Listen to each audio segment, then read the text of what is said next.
ಇನ್ನು ಕೆಲವೇ ಹೊತ್ತಿನಲ್ಲಿ ಶುರುವಾಗಲಿದೆ ದೇಶದ ಅತಿ ದೊಡ್ಡ ಮುಖಾಮುಖಿ ಆಪ್ಕಿ ಅದಾಲತ್ನಲ್ಲಿ ರಜತ್ ಶರ್ಮಾ ಅವರೊಂದಿಗೆ.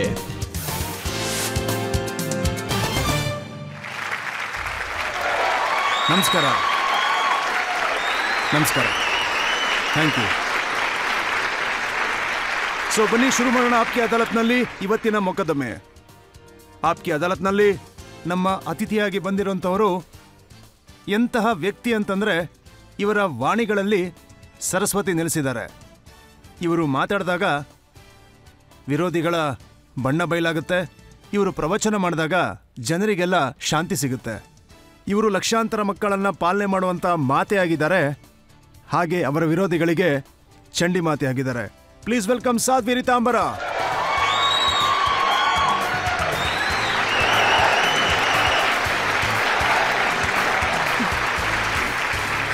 जय श्री राम. जय हो जय हो. जय श्री राम.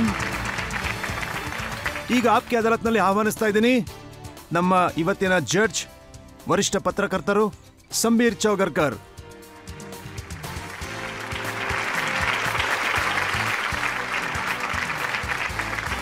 ಸಂಬೀರ್ ಚೌಗರ್ಕರ್ ಅವರು ಇವತ್ತು ಇಲ್ಲಿ ಜಡ್ಜ್ ಆಗಿ ಬಂದಿದ್ದಾರೆ.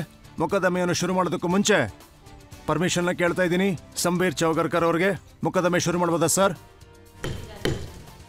ಕಾರ್ಯಕ್ರಮನ ನೀವು ಶುರು ಮಾಡಿ. ಈಗ ಈ ಕಾರ್ಯಕ್ರಮದಲ್ಲಿ ಮೊಕದ್ದಮೆಯನ್ನು ಶುರು ಮಾಡೋದಕ್ಕೂ ಮುಂಚೆ ಒಂದು ನೋಟ ನೋಡೋಣ ಸಾಧ್ವಿ ರಿತಾಂಬರ ಅವರ ಜೀವನದ ಬಗ್ಗೆ ಹಾಗೆ ಅವರ ಕಾರ್ಯಗಳ ಬಗ್ಗೆ. ಅವರ ಆಧ್ಯಾತ್ಮ ಶಕ್ತಿ ಹಾಗೆ ಮನಸ್ಸನ್ನು ಮುಟ್ಟುವ ಪ್ರವಚನಗಳು ಇಡೀ ವಿಶ್ವದಲ್ಲಿ ಪ್ರಖ್ಯಾತಗೊಂಡಿರುವ ಸಾಧ್ವಿ ರಿತಾಂಬರ ಅವರು ತುಂಬಾ ಚಿಕ್ಕ ವಯಸ್ಸಲ್ಲಿ ಮನೆಯನ್ನ ಬಿಟ್ಟು ಹೊರಟರು. ಸ್ವಾಮಿ ಪರಮಾನಂದ ಅವರಿಂದ ದೀಕ್ಷೆಯನ್ನ ಪಡೆದರು.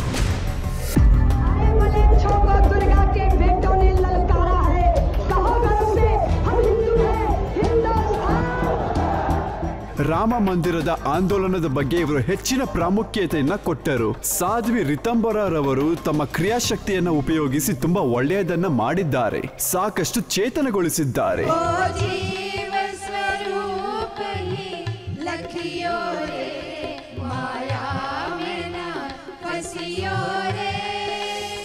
ತುಂಬಾ ವರ್ಷಗಳಿಂದ ಈ ಒಂದು ತಾಯಿ ಸಾಧ್ವಿ ರಿತಾಂಬರರವರು ದೀದಿ ಮಾತ್ ರೂಪದಲ್ಲಿ ಸಾಕಷ್ಟು ಮಕ್ಕಳ ಜೀವನದಲ್ಲಿ ವಾತ್ಸಲ್ಯವನ್ನು ತುಂಬಿದ್ದಾರೆ. ವಾತ್ಸಲ್ಯ ಗ್ರಾಮದ ಸ್ಥಾಪನೆಯನ್ನು ಮತ್ತೆ ಅದರ ಅಭಿವೃದ್ಧಿಯನ್ನು ಸಾಧ್ವಿ ರಿತಾಂಬರರವರು ಮಾಡುತ್ತಿದ್ದಾರೆ. ಅವರ ಮಿಷನ್ ಆಗಿದೆ. ತುಂಬಾ ವರ್ಷಗಳ ಹಿಂದೆ ರಿತಾಂಬರ ಅವರು 7ನೇ ವಯಸ್ಸಿನಲ್ಲಿದ್ದಾಗ ನಮ್ಮ ಹೆಮ್ಮೆಯ ಮಂತ್ರಿಗಳಾದಂಥ ರಾಜನಾಥ್ ಸಿಂಗ್ ರವರು ವಾತ್ಸಲ್ಯ ಗ್ರಾಮಕ್ಕೆ ಹೋಗಿ ರಾಮ ಮಂದಿರದ ನಿರ್ಮಾಣಕ್ಕಾಗಿ ಅವರ ಸಹಾಯವನ್ನು ಅವರು ಕೇಳಿದರು. ಅದರ ಬಗ್ಗೆ ಅವರು ನೆನೆಸಿಕೊಂಡಿದ್ದಾರೆ. रितंबरा माँ के बारे में जानता हूँ, आप सब जानते हैं कि आज जो भव्य राम मंदिर का निर्माण अयोध्या में हो रहा है, उसमें कितना बड़ा योगदान उनका है. ಈ ಒಂದು ಕಾರ್ಯಕ್ರಮದಲ್ಲಿ ಸ್ವಾಮಿ ರಾಮದೇವ್ ರವರು ಏನು ಹೇಳಿದ್ರು ಅಂದ್ರೆ ಅವರು ದೀದಿಮಾ ಜೀವನದ ಪರಿಚಯವನ್ನು ನೀಡಿದ್ದಾರೆ. भगवान के अनुग्रह से भगवान के साक्षात विग्रह के रूप में, भगवती के साक्षात विग्रह के रूप में ही पूज्या दीदी माँ हैं. ಯೋಗಿ ಆದಿತ್ಯನಾಥ್ ರವರು ಕೂಡ ಸಾಧ್ವಿ ರಿತಾಂಬರ ಅವರನ್ನ ಭೇಟಿ ಮಾಡಿ ಅವರ ಬಗ್ಗೆ ಸಾಕಷ್ಟು ಒಳ್ಳೆಯ ಮಾತುಗಳನ್ನು ನುಡಿದಿದ್ದಾರೆ. राष्ट्र और समाज के लिए जो समर्पण का भाव उनके पूज्य गुरुदेव ने और उन्होंने पूज्य संतों के साथ मिलकर के आगे बढ़ाया है, वह पूरे संत समाज के लिए अनुकरणीय उदाहरण है. ಇವತ್ತಿನ ದಿನ ಕೂಡ ವಿಶ್ವದಲ್ಲಿರುವಂತ ಪ್ರತಿಯೊಬ್ಬ ವ್ಯಕ್ತಿಯು ಸಾಧ್ವಿ ರಿತಾಂಬರ ಅವರ ರಾಮಕಥೆಯನ್ನು ಕೇಳೋದಕ್ಕೆ ತುಂಬಾ. ಆಪ್ಕಿ ಅದಾಲತ್ನಲ್ಲಿ ಸಾಧ್ವಿ ರಿತಾಂಬರ ಅವರ ಸ್ವಾಗತವನ್ನ ಹೆಮ್ಮೆಯಿಂದ ಮಾಡುತ್ತೇನೆ.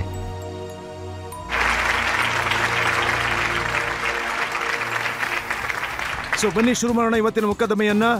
ಆಪ್ಕಿ ಅದಾಲತ್ನಲ್ಲಿ ಮೊದಲ ಆರೋಪ ಸಾಧ್ವಿ ರಿತಾಂಬರ ಅವರ ಮೇಲೆ. ಆಪ್ಕಿ ಅದಾಲತ್ನಲ್ಲಿ ಸಾಧ್ವಿ ರಿತಾಂಬರ ಅವರ ಬಗ್ಗೆ ಒಂದು ಆರೋಪವಿದೆ. ಅದು ಏನಂದ್ರೆ ರಾಮ ಜನ್ಮಭೂಮಿಯನ್ನ ಕಬ್ಜಾ ಮಾಡಿದ್ದಾರೆ ಅಂತ. ನೋಡಿ, ಇಷ್ಟು ದಿನ ನೀವು ಯಾವಾಗಲೂ ಹೇಳ್ತಾ ಇದ್ರಿ ಏನು ಅಂದರೆ ರಾಮ ಎಲ್ರಿಗೂ ಬೇಕಾದವನು, ರಾಮ ಎಲ್ಲರಲ್ಲೂ ಇದ್ದಾನೆ. ಈಗ ರಾಮ ಮಂದಿರ ಕೂಡ ನಿರ್ಮಾಣ ಆಗಿ ನಿಂತಿದೆ. ಸೊ ಈಗ ಬಹಳಷ್ಟು ಜನ ಹೇಳ್ತಾ ಇರೋದೇನು ಅಂದರೆ ಇದ್ರ ಮೇಲೆ ಬಿಜೆಪಿಯವರ, RSS ಅವರ, ಸಾಧ್ವಿ ರಿತಾಂಬರ ಅವರ ಕಬ್ಜಾ ಆಗಿದೆ ಅಂತ. ರಜತ್ ಅವರೇ, ರಾಮ್ ನಮ್ಮ ಅಸ್ತಿತ್ವ ಅಪರಾಜಿತ ಪೌರುಷದ ಪ್ರತೀಕ, ಸರ್ವೇ ಭವಂತು ಸುಖೀನಾ ಅನ್ನೋ ಭಾವನೆ. ಇನ್ನೊಂದ್ ಸತ್ಯ ಹೇಳ, ಶ್ರೀರಾಮ ನನ್ನ ಹೃದಯನ ಕದ್ಬಿಟ್ಟಿದ್ದಾನೆ ರಜತ್ ಅವ್ರೆ. ನಾನು ರಾಮನ ದಾಸಿ ಆಗ್ಬಿಟ್ಟಿದ್ದೀನಿ.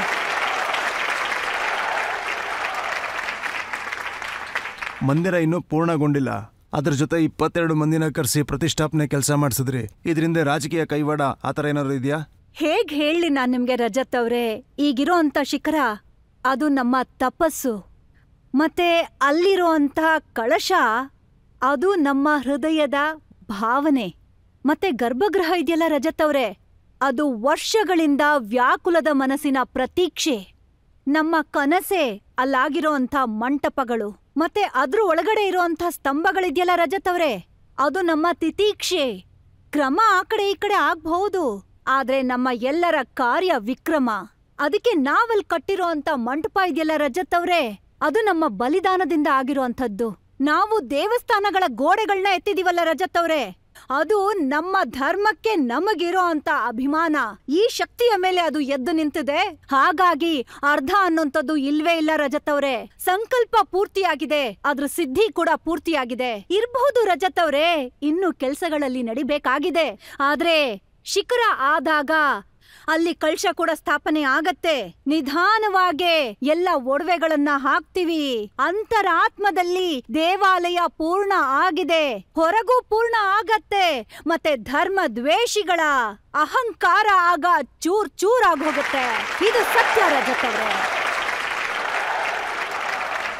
ರಾಹುಲ್ ಗಾಂಧಿ ಅವರು ಮೀಡಿಯಾದಲ್ಲಿ ಮಾತಾಡ್ಬೇಕಾದ್ರೆ ಒಂದು ಮಾತು ಹೇಳಿದ್ರು, 22 ಜನರ ಈ ಕಾರ್ಯಕ್ರಮ ಏನಿದೆ ಅದು ನರೇಂದ್ರ ಮೋದಿ ಅವರ ಫಂಕ್ಷನ್, ರಾಮದೇವರ ಕಾರ್ಯಕ್ರಮ ಅಲ್ಲ ಅಂತ.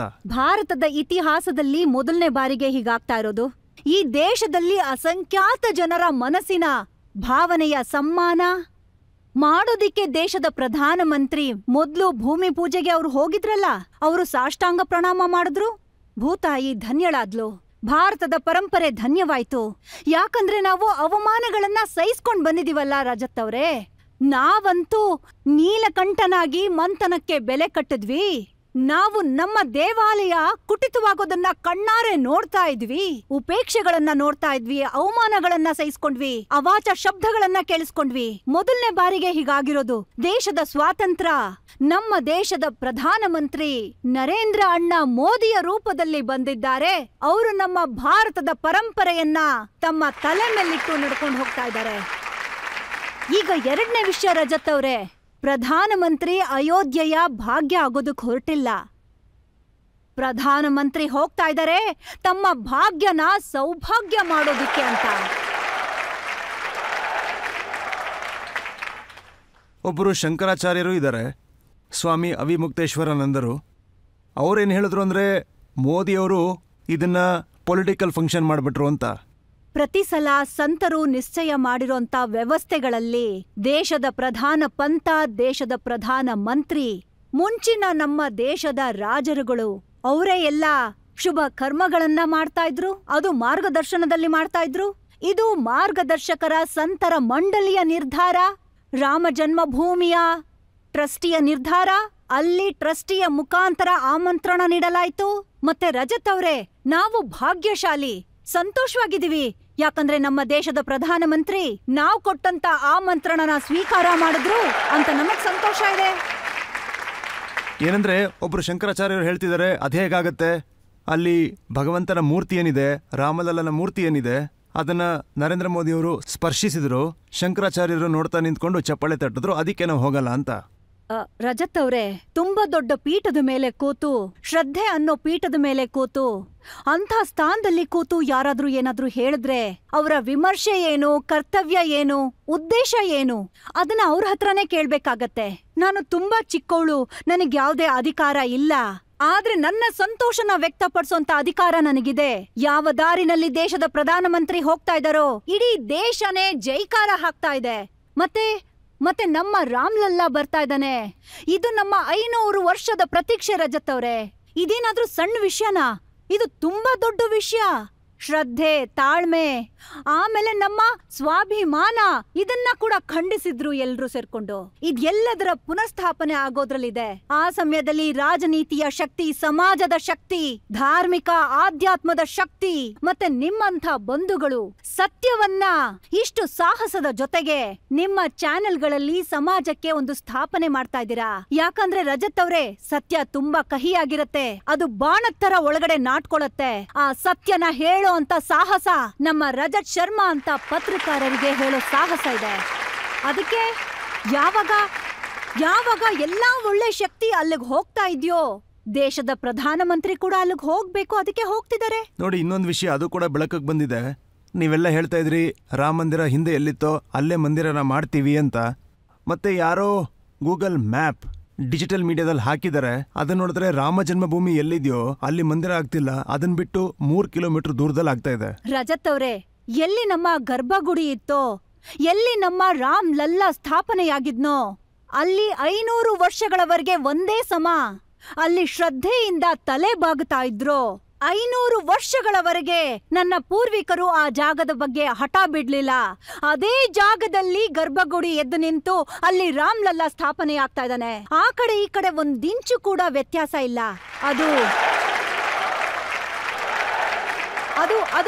ಅದೊಂದು ವಿತಂಡವಾದ ವಾದ. ಈ ಸಮಾಜನ, ಜನತೆಯನ್ನ ಭ್ರಮಿತಗೊಳಿಸೋ ಅಂತ ಒಂದು ಪ್ರಯತ್ನ, ಅದು ಅಸಫಲ ಖಂಡಿತ ಆಗತ್ತೆ. ಈ ಪ್ರಶ್ನೆ ಏನಕ್ಕೆ ಅಂತಂದ್ರೆ, ಎಷ್ಟು ವಿರೋಧ ಪಕ್ಷಗಳಿದಾವೋ ಅವಕ್ಕೆಲ್ಲ ಏನನ್ಸುತ್ತೆ ಅಂದ್ರೆ ಲೋಕಸಭೆ ಚುನಾವಣೆ ಹತ್ರ ಬರ್ತಾ ಇದೆ, ಅದಕ್ಕೆ ಮಂದಿರದ ಪ್ರಾಣ ಪ್ರತಿಷ್ಠಾಪನೆ ಕಾರ್ಯಕ್ರಮ ಈಗಿಟ್ಕೊಂಡಿದ್ದಾರೆ ಅಂತ. ನಾವು ಮುಂಚೆನೆ ಹೇಳ್ತಾ ಇದ್ವಿ ರಜತ್ ಅವ್ರೆ, ಲೋಕಸಭೆ ಯಾವಾಗ ಜೋಲಿನ ಹಾಕೊಂಡು ಬರುತ್ತೋ, ಗಲ್ಲಿ ಗಲ್ಲಿನಲ್ಲಿ ನನ್ನ ಭಾರತ ಬೃಂದಾವನ ಆಗತ್ತೆ. ಕಾಶಿ, ಮಥುರಾ ಮತ್ತೆ ಅಯೋಧ್ಯೆಯಲ್ಲೂ ಒಂದೇ ಸಲ ತಟ್ಟಿ ನಿಲ್ಸಿದೀವಿ. ಹೇಳಿ ಹೆಮ್ಮೆಯಿಂದ, ನಾವ್ ಹಿಂದೂಸ್ತಾನ್ ನಮ್ಮದು. ಹಾಗಾಗಿ ಅರೆ ರಜತ್ ಅವ್ರೆ, ಮುಂಚೆನೆ ಹೇಳ್ತಾ ಇದ್ವಿ ಚುನಾವಣೆ ಬರತ್ತೆ ಹೋಗತ್ತೆ, ಎಲ್ರು ಹೇಳ್ತಾರೆ ದೇವಸ್ಥಾನ ಕಟ್ತೀವಿ. ಇಲ್ಲಿವರೆಗೂ ಉದ್ಘಾಟನೆ ತಾರೀಖನ್ನ ಹೇಳಿರ್ಲಿಲ್ಲ. ಆಗ ಅದು ತೊಂದ್ರೆ ಇತ್ತು. ಈಗ ತಿಥಿ ನಿಶ್ಚಯ ಆಗಿದೆ, ಆಗ್ಲೂ ಅವ್ರಿಗೆ ಹೊಟ್ಟೆನಲ್ಲಿ ನೋವು ಶುರುವಾಗಿದೆ. ಹಾಗಿದ್ರೆ ಹೇಗ್ ಮಾಡಕ್ಕಾಗತ್ತೆ ಹೇಳಿ? ಮೊದ್ಲು ನೀವೆಲ್ಲ ಹೀಗೂ ಹೇಳ್ತಾ ಇದ್ರಿ ಅಲ್ವಾ, ಏನಂದ್ರೆ ಮಂದಿರನ ನೀವ್ ಯಾರು ಮಾಡೋದಿಲ್ಲ ಅಂತ. ಅದನ್ನ ಒಂದು ಇಶ್ಯೂ ಮಾಡ್ಕೊಂಡು ಪ್ರತಿ ಚುನಾವಣೆಯಲ್ಲೂ ಉಪಯೋಗಿಸ್ಕೊಳ್ಳೋದಕ್ಕೆ. ತುಂಬಾ ಚುನಾವಣೆಗಳು ಬಂದವು, ತುಂಬಾ ಚುನಾವಣೆಗಳು ಹೋದ್ವು. ಭಾರತೀಯ ಜನತಾ ಪಾರ್ಟಿ ತುಂಬಾ ನೈತಿಕ ದೃಷ್ಟಿಯಲ್ಲಿ, ಮಾನಸಿಕ ದೃಷ್ಟಿಯಲ್ಲಿ ತಯಾರಾಗಿ, ಅದಕ್ಕೆ ಆ ರಾಮ್ ರಥ ಯಾತ್ರೆನ ತಗೊಂಡು ಲಾಲ್ ಕೃಷ್ಣ ಅಡ್ವಾಣಿಯವ್ರು ಹೊರಟಿದ್ರು. ಮತ್ತೆ ಅವರಲ್ಲಿ ಇತ್ತು, ಅವರು ಹೇಳ್ತಾ ಇದ್ರು ನಾವು ದೇವಸ್ಥಾನದ ಪರದವರು, ದೇವಸ್ಥಾನ ಕಟ್ತೀವಿ. ಈಗ ದೇವಸ್ಥಾನ ಕಟ್ತಾ ಇದೀವಿ ನಾವು. ಅದ್ರಿಂದ ಯಾರಿಗೆಲ್ಲ ಕಷ್ಟ ಇದೆಯೋ ರಜತ್ ಅವ್ರೆ, ಅವರು ಘೋಷಣೆ ಮಾಡ್ಬೇಕು. ಭಾರತೀಯ ಜನತಾ ಪಾರ್ಟಿ ದೇವಸ್ಥಾನ ಕಟ್ಟೋದ್ರಲ್ಲಿ ಜಯಶೀಲರಾದ್ರು, ಈಗ ನಾವು ಕೃಷ್ಣ ಜನ್ಮಭೂಮಿಯನ್ನ ಮಾಡ್ತೀವಿ, ಅದ್ರಲ್ಲೂ ಸೌಭಾಗ್ಯತೆಯನ್ನ ಪಡ್ಕೊಳ್ಳಿ ಅವರು. ಸೊ ನೀವ್ ಹೇಳ್ತಾ ಇರೋದೇನು ಅಂದ್ರೆ, ಅವ್ರಿಗೂ ಓಟ್ನ ಅವಶ್ಯಕತೆ ಇದ್ರೆ ಅವರು ಒಂದು ಮಂದಿರನ ನಿಶ್ಚಿತ ರೂಪದಲ್ಲಿ ರಜತ್ ಅವರೇ, ಈ ಮಾತು ನಿಶ್ಚಯ. ಇಲ್ಲಿವರೆಗೂ ಹಿಂದೂ ಜಾತಿಯವರು ಅಪಮಾನಗಳನ್ನ ಸಹಿಸ್ಕೊಂಡ್ರು, ಅವಮಾನ ಸಹಿಸ್ಕೊಂಡ್ರು, ಮತ್ತೆ ಬಲಿದಾನ ಕೊಟ್ರು, ಬೈಗಳನ್ನ ಕೇಳಿದ್ರು, ತಮಾಷೆ ಕೇಳಿಸ್ಕೊಂಡ್ರು. ಯಾಕಂದ್ರೆ ಓಟಿನ ರಾಜನೀತಿ, ದೃಷ್ಟೀಕರಣದ ರಾಜನೀತಿ ಎಷ್ಟು ಕುರುಡನಾಗಿ ಮಾಡಿತ್ತು ಮನುಷ್ಯನ ಅಂದ್ರೆ, ನಿಯತ್ತಾಗಿ ಕೆಲಸ ಮಾಡೋ ಅಂಥವ್ರ ಮೇಲೆ ಗುಂಡ್ ಹಾರಿಸೋ ಮಟ್ಟಕ್ಕೆ ಅವ್ರ ಮನಸ್ಥಿತಿ ಬೆಳೆದಿತ್ತು. ದೇಹಕ್ಕೆ ಕಲ್ಲುಗಳನ್ನ ಕಟ್ಟಿ ಸಮುದ್ರದ ಒಳಗಡೆ ಅವರನ್ನ ಬಿಟ್ರು. ಮರಳಿನ ಗುಂಡಿಗಳಲ್ಲಿ ಜೀವಂತವಾದ ಶರೀರಗಳನ್ನ ಹಾಕಿ ಮುಚ್ಚುವಂತ ಪ್ರಯತ್ನಗಳು ಕೂಡ ಅಲ್ಲಿ ನಡೆದ್ವು. ಅದೆಲ್ಲ ರಾಜನೀತಿ ಅಲ್ಲ ಅಂತೀರಾ? ತುಷ್ಟೀಕರಣದ ರಾಜನೀತಿ, ಮುಷ್ಟಿಯಷ್ಟು ಜನಗಳ ಓಟನ್ನ ಪಡ್ಕೊಳ್ಳೋ ಅಂತ ಸುಳ್ಳಿನ ರಾಜನೀತಿ. ಒಂದು ವೇಳೆ ಭಾರತೀಯ ಜನತಾ ಪಾರ್ಟಿ ರಾಮ ಜನ್ಮಭೂಮಿಯ ಮುಕ್ತಿ ಮತ್ತೆ ದೇವಸ್ಥಾನ ಕಟ್ಟೋ ಪಕ್ಷಕ್ಕೆ ನಿಂತಾಗ ಅವರು ರಾಜನೀತಿ ಕೂಡ ಮಾಡ್ತಾರೆ. ನಮಗೆ ಅಂಥದ್ದೇ ಒಂದು ರಾಜನೀತಿ ಬೇಕು. ನಮ್ಮ ಭಾರತದ ಪರಂಪರೆಯನ್ನ ಗೌರವಿಸ್ಬೇಕು, ಸತ್ಯನ ಸಾಧನೆ ಮಾಡ್ಕೋಬೇಕು, ಮತ್ತೆ ಸತ್ಯಕ್ಕೆ ಸಮರ್ಪಣೆಯಾಗ್ಬೇಕು. ಅದಕ್ಕೋಸ್ಕರ ನಮ್ಮ ಕಣ್ಣುಗಳು ಕಾಯ್ತಾ ಇದ್ದೀವಿ ರಜತ್ ಅವರೇ. ಅವ್ರಿಗೆ ಪ್ರಾಬ್ಲಮ್ ಇರೋದು ಮೋದಿ ಅವ್ರ ಮೇಲೆ. ರಾಮ ಮಂದಿರ ಮಾಡೋದ್ರಲ್ಲಿ ನರೇಂದ್ರ ಮೋದಿ ಅವರ ಯೋಗದಾನ ಏನಿದೆ ಅಂತ ಕೇಳ್ತಾರೆ. ಸುಪ್ರೀಂ ಕೋರ್ಟ್ ಆದೇಶ ಕೊಟ್ಟಿತ್ತು, ಮೋದಿ ಅವರು ಅದನ್ನ ಮಾಡಿದ್ರು ಅಂತ ಯಾಕೆ ಅವ್ರ ಮೇಲೆ ಫೋಕಸ್ ಹೋಗಿದೆ ಅಂತ ಕೇಳ್ತಾರೆ. ತುಂಬಾ ವರ್ಷಗಳಿಂದ ನಾವು ಕಾಯ್ತಾ ಇದ್ವಿ, ಇವಾಗ ನಮ್ಗೆ ನಿರ್ಣಯ ಬರತ್ತೆ, ಇವಾಗ ಸಿಗತ್ತೆ ಅಂತ. ನಮ್ಮಂಥವ್ರ ಎಲ್ಲ ಡಾಕ್ಯುಮೆಂಟ್ಸ್ ಅನ್ನ, ಪಾಸ್ಪೋರ್ಟ್ ಅನ್ನ ಜಪ್ತಿ ಮಾಡ್ಕೊಂಡಿದ್ರು ನಮ್ಮ ಕೋರ್ಟ್ ಅವರು. ನಾವು ಅಪರಾಧಿಗಳು ಅಂತ ಆಗಿತ್ತಲ್ವಾ, ಯಾಕಂದ್ರೆ ನಮ್ ತಲೆ ಮೇಲೆ ಆರೋಪ ಹೊತ್ಕೊಂಡಿದ್ವಿ. ನಾವು ಈ ತರ ಎಲ್ಲಾ ಪ್ರಕರಣಗಳನ್ನ ಎದುರಿಸ್ಕೊಂಡ್ ಬಂದ್ವಿ. ಇನ್ನೊಂದ್ ವಿಷಯ ರಜತ್ ಅವ್ರೆ, ಯಾರ್ ಏನೇ ಮಾಡ್ಲಿ, ಎಷ್ಟೇ ಎದುರಿಸ್ಲಿ, ಎಂಥ ಗೋಡೆನೇ ಕಟ್ಲಿ, ಎಲ್ರಿಗೂ ಆ ಸೌಭಾಗ್ಯ ಸಿಗಲ್ಲ. ಕಳ್ಸದ ಮೇಲೆ ಧ್ವಜ ಹಾರಿಸೋಂತ ಸೌಭಾಗ್ಯ. ಆದ್ರೆ ಮೋದಿ ಅವ್ರಿಗೆ ಸಿಕ್ತು ನೋಡಿ ಆ ಭಾಗ್ಯ. ಮೋದಿಜಿ ಅವ್ರಿಗೆ ಈ ಸೌಭಾಗ್ಯ ಸಿಗ್ತಾ ಇರೋದು ಇದು ಕೂಡ ಪುಣ್ಯ ಕರ್ಮನೇ ಅಲ್ವಾ? ಇದು ಕೂಡ ಪೂರ್ವ ಜನ್ಮದ ಪುಣ್ಯ ಫಲ ಆಗಿರತ್ತೆ. ಅವರ ಅವಧಿಯಲ್ಲಿ ನಿರ್ಣಯ ಬಂತು, ಅವ್ರ ಅವಧಿಯಲ್ಲೇ ದೇವಸ್ಥಾನ ಪೂರ್ತಿ ಆಗ್ತಿದೆ, ಮತ್ತೆ ನಮ್ಮ ಆಮಂತ್ರಣನ ಅವರು ಸ್ವೀಕಾರ ಮಾಡಿದ್ರು. ಮತ್ತಲ್ಲಿ ಸಾಕ್ಷಿ ಆಗಿರತ್ತೆ ಆ ಪರ್ದೆ ಪಕ್ಕಕ್ಕೆ ಹೋದಾಗ ಅಲ್ಲಿ ನರೇಂದ್ರ ಅಣ್ಣ ಅವರು ನಿಂತಿರ್ತಾರೆ. ಇದು ಅವ್ರವ್ರ ಭಾಗ್ಯ ಅಂತಾನೆ ಹೇಳ್ಬೋದು. 2008ರಲ್ಲಿ ನೀವೊಂದು ಮಾತು ಹೇಳಿದ್ರಿ, ನನ್ಗಿನ್ನೂ ನೆನಪಿದೆ. ಗುಜರಾತ್ನ ಒಂದು ಸಭೆಯಲ್ಲಿ ಹೇಳಿದ್ರಿ, ಏನಂದ್ರೆ ಗುಜರಾತ್ನ ಮುಖ್ಯಮಂತ್ರಿ ಆದ ಇವರು ಒಂದಿನ ರಾಷ್ಟ್ರ ನಾಯಕರಾಗ್ತಾರೆ ಅಂತ. ಹಾ, ನಿಶ್ಚಯ ರೂಪದಲ್ಲಿ ರಜತ್ ಅವ್ರೆ. ನಾವೆಲ್ರೂ ನೋಡಿದ್ವಿ ಅವ್ರ ಮನ್ಸನ್ನ. ಅವರು ದೇಶದ ಜನಗಳ ಮನ್ಸನ್ನ ಮುಟ್ಟುತ್ತಾರೆ ಅನ್ನೋದನ್ನ. ಅವರು ನಮ್ಮ ಭಾರತದ ನೊಂದ ಹೆಣ್ಣು ಮಕ್ಕಳ ಜೀವನದಲ್ಲಿ ಬೆಳಕನ್ನ ನೀಡ್ತಾರೆ, ಅದು ನಿಶ್ಚಯ. ಕೊನೆಗಳಿಗೆನ ಎಣಿಸ್ತಾ ಇರೋಂತ ಮನುಷ್ಯನ ಮುಖದಲ್ಲಿ ನಗುನ ತರ್ತಾರೆ. ಅವರು ಯಾವುದೇ ಭೇದ ಭಾವ ಇಲ್ದೆ ಎಲ್ಲರ ಜೀವನದಲ್ಲಿ ಒಳ್ಳೆದನ್ನ ಮಾಡ್ತಾರೆ. ಅದ್ರ ಜೊತೆಗೆ ಆ ವ್ಯಕ್ತಿ ಅಡ್ವಾಣಿ ಅವರ ಜೊತೆಗೆ ರಾಮ್ರತಿ ಯಾತ್ರೆಯನ್ನ ಮಾಡಿ ಅವ್ರ ಜೊತೆಗಿದ್ರು. ಒಂದು ಆತ್ಮತೆಯ ಸೂತ್ರದ ಜೊತೆಗೆ ಇಡೀ ಭಾರತನ ಒಂದು ಮಾಡ್ಬೇಕು ಅನ್ನೋ ಹಠದಲ್ಲಿ ನಿಂತಿದ್ರು. ಆ ಹಠನೇ ಇವತ್ತು ನಮ್ಮ ದೇಶದ ನೇತೃತ್ವ ಬರತ್ತೆ. ಅವರು ನಮ್ಮ ಭಾರತ ರಾಷ್ಟ್ರ ಮಹಾನನ ತಲೆ ತೆಗ್ಸೋದಿಕ್ಕೆ ಯಾವತ್ತೂ ಬಿಡಲ್ಲ, ಅವಮಾನ ಆಗೋದಕ್ಕೂ ಕೂಡ ಬಿಡೋದಿಲ್ಲ. ಹಾಗಾಗಿ ಹೃದಯದಿಂದ ಅಂಥ ಭಾವನೆಗಳು ಬರ್ತಾ ಇತ್ತು ಸಂತರ ಹೃದಯದಲ್ಲಿ, ಅದರಲ್ಲೂ ನನ್ನ ಗುರುಗಳ ಹೃದಯದಲ್ಲಿ ಖಂಡಿತ ಬರ್ತಾ ಇತ್ತು ರಜತ್ ಅವ್ರೆ. ನರೇಂದ್ರ ಅಣ್ಣ ಅವ್ರನ್ನ ನೋಡಿ ಈ ವಿಚಾರಗಳು. ಮತ್ತೆ ಇದು ನಮಗನ್ಸತ್ತೆ, ನಿಮಗ್ ಗೊತ್ತಿದೆ ರಜತ್ ಅವ್ರೆ ನಮ್ಮ ಪರಿಚಯ ಏನು ಅನ್ನೋದು. ನಾವು ಶಿವನ ಕಾರ್ತಿಕೇಯ, ಮತ್ತೆ ಕ್ರೀಡಾಂಗಣದ ಕೈಲಾಶ, ದೇವತೆಗಳ ಸೇನಾಧಿಪತಿ ಆಗೋದು ಇದು ನಮ್ಮ ಇತಿಹಾಸ.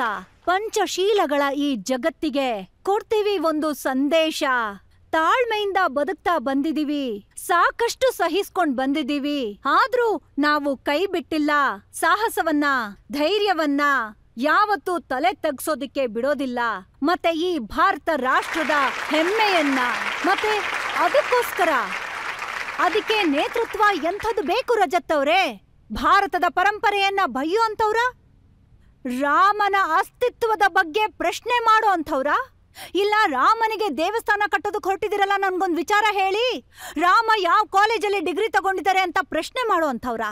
ರಾಮನೇ ಇಲ್ಲ ಅನ್ನೋರು, ಸುಳ್ಳು ಅನ್ನೋರು, ಅಯೋಧ್ಯೆಯನ್ನ ಸುಳ್ಳು ಅನ್ನೋರು, ಅಂಥ ಬುದ್ಧಿಹೀನರು, ಕುರುಡರು, ಇಂಥ ಜನಗಳ ನೇತೃತ್ವ ಬೇಕಾ ನಮ್ಗೆ?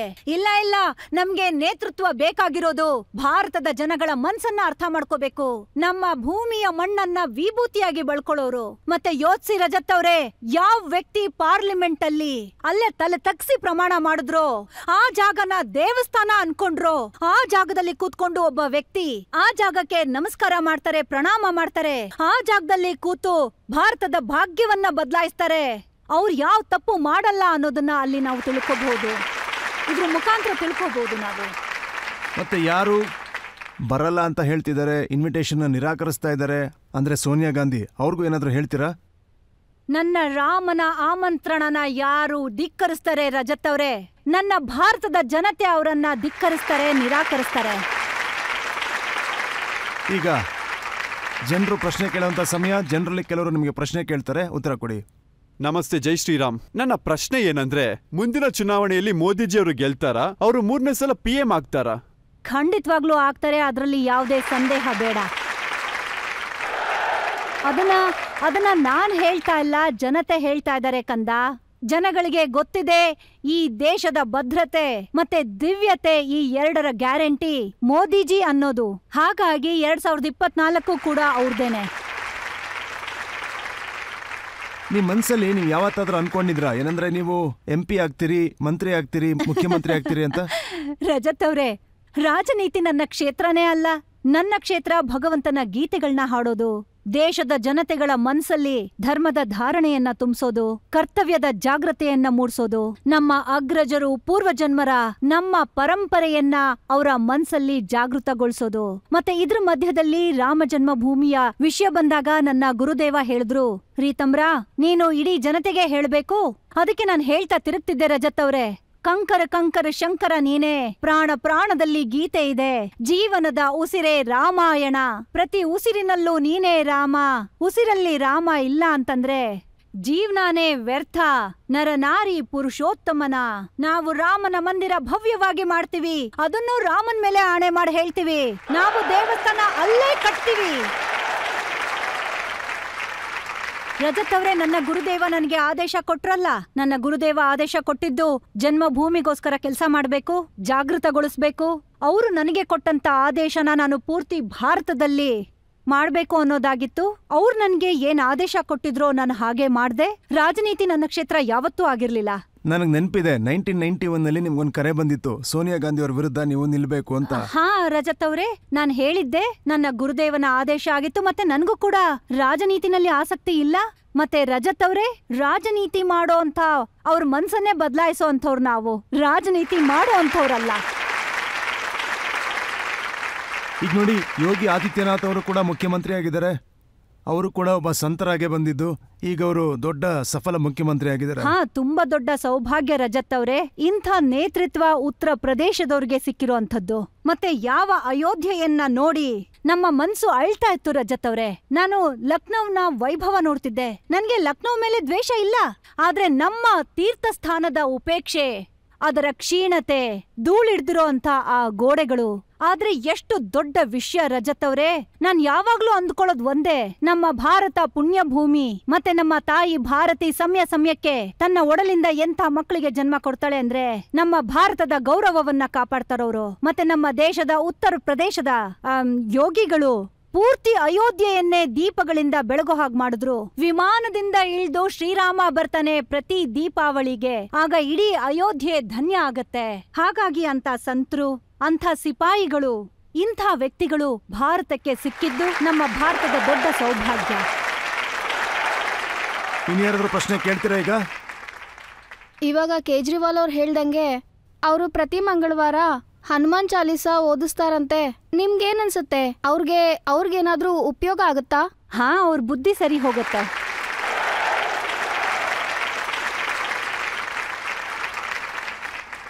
ನಿಮ್ಗನ್ಸುತ್ತಾ ಈಗ ದೇಶದಲ್ಲಿ ಎಲ್ಲ ಬದಲಾಗ್ತಾ ಇದೆ, ರಾಜಕಾರಣಿಗಳು ದೇವಸ್ಥಾನಕ್ಕೆ ಹೋಗ್ತಾ ಇದ್ದಾರೆ, ಹನುಮಾನ್ ಚಾಲೀಸಾನ ಪಠಿಸ್ತಾ ಇದ್ದಾರೆ ಅಂತ ಅನ್ಸುತ್ತಾ?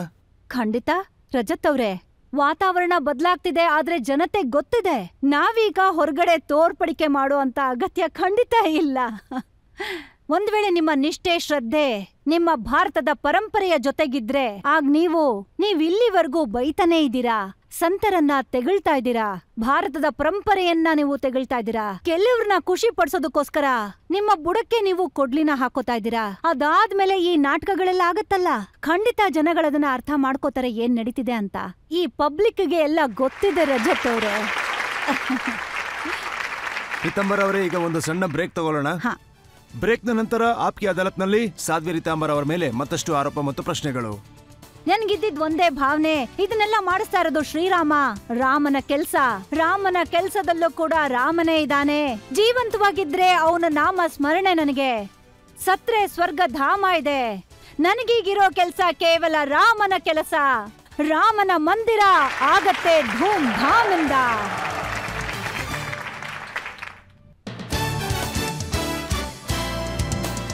Welcome back. ಆಪ್ಕಿ ಅದಾಲತ್ನಲ್ಲಿ ಇವತ್ತು ನಮ್ಮ ಅತಿಥಿಯಾಗಿದ್ದಾರೆ ಸಾಧ್ವಿ ರಿತಾಂಬರ್ ಅವರು, ವಿಶ್ವದಲ್ಲೇ ಪ್ರಖ್ಯಾತಿಯನ್ನ ಹೊಂದಿರುವವರು.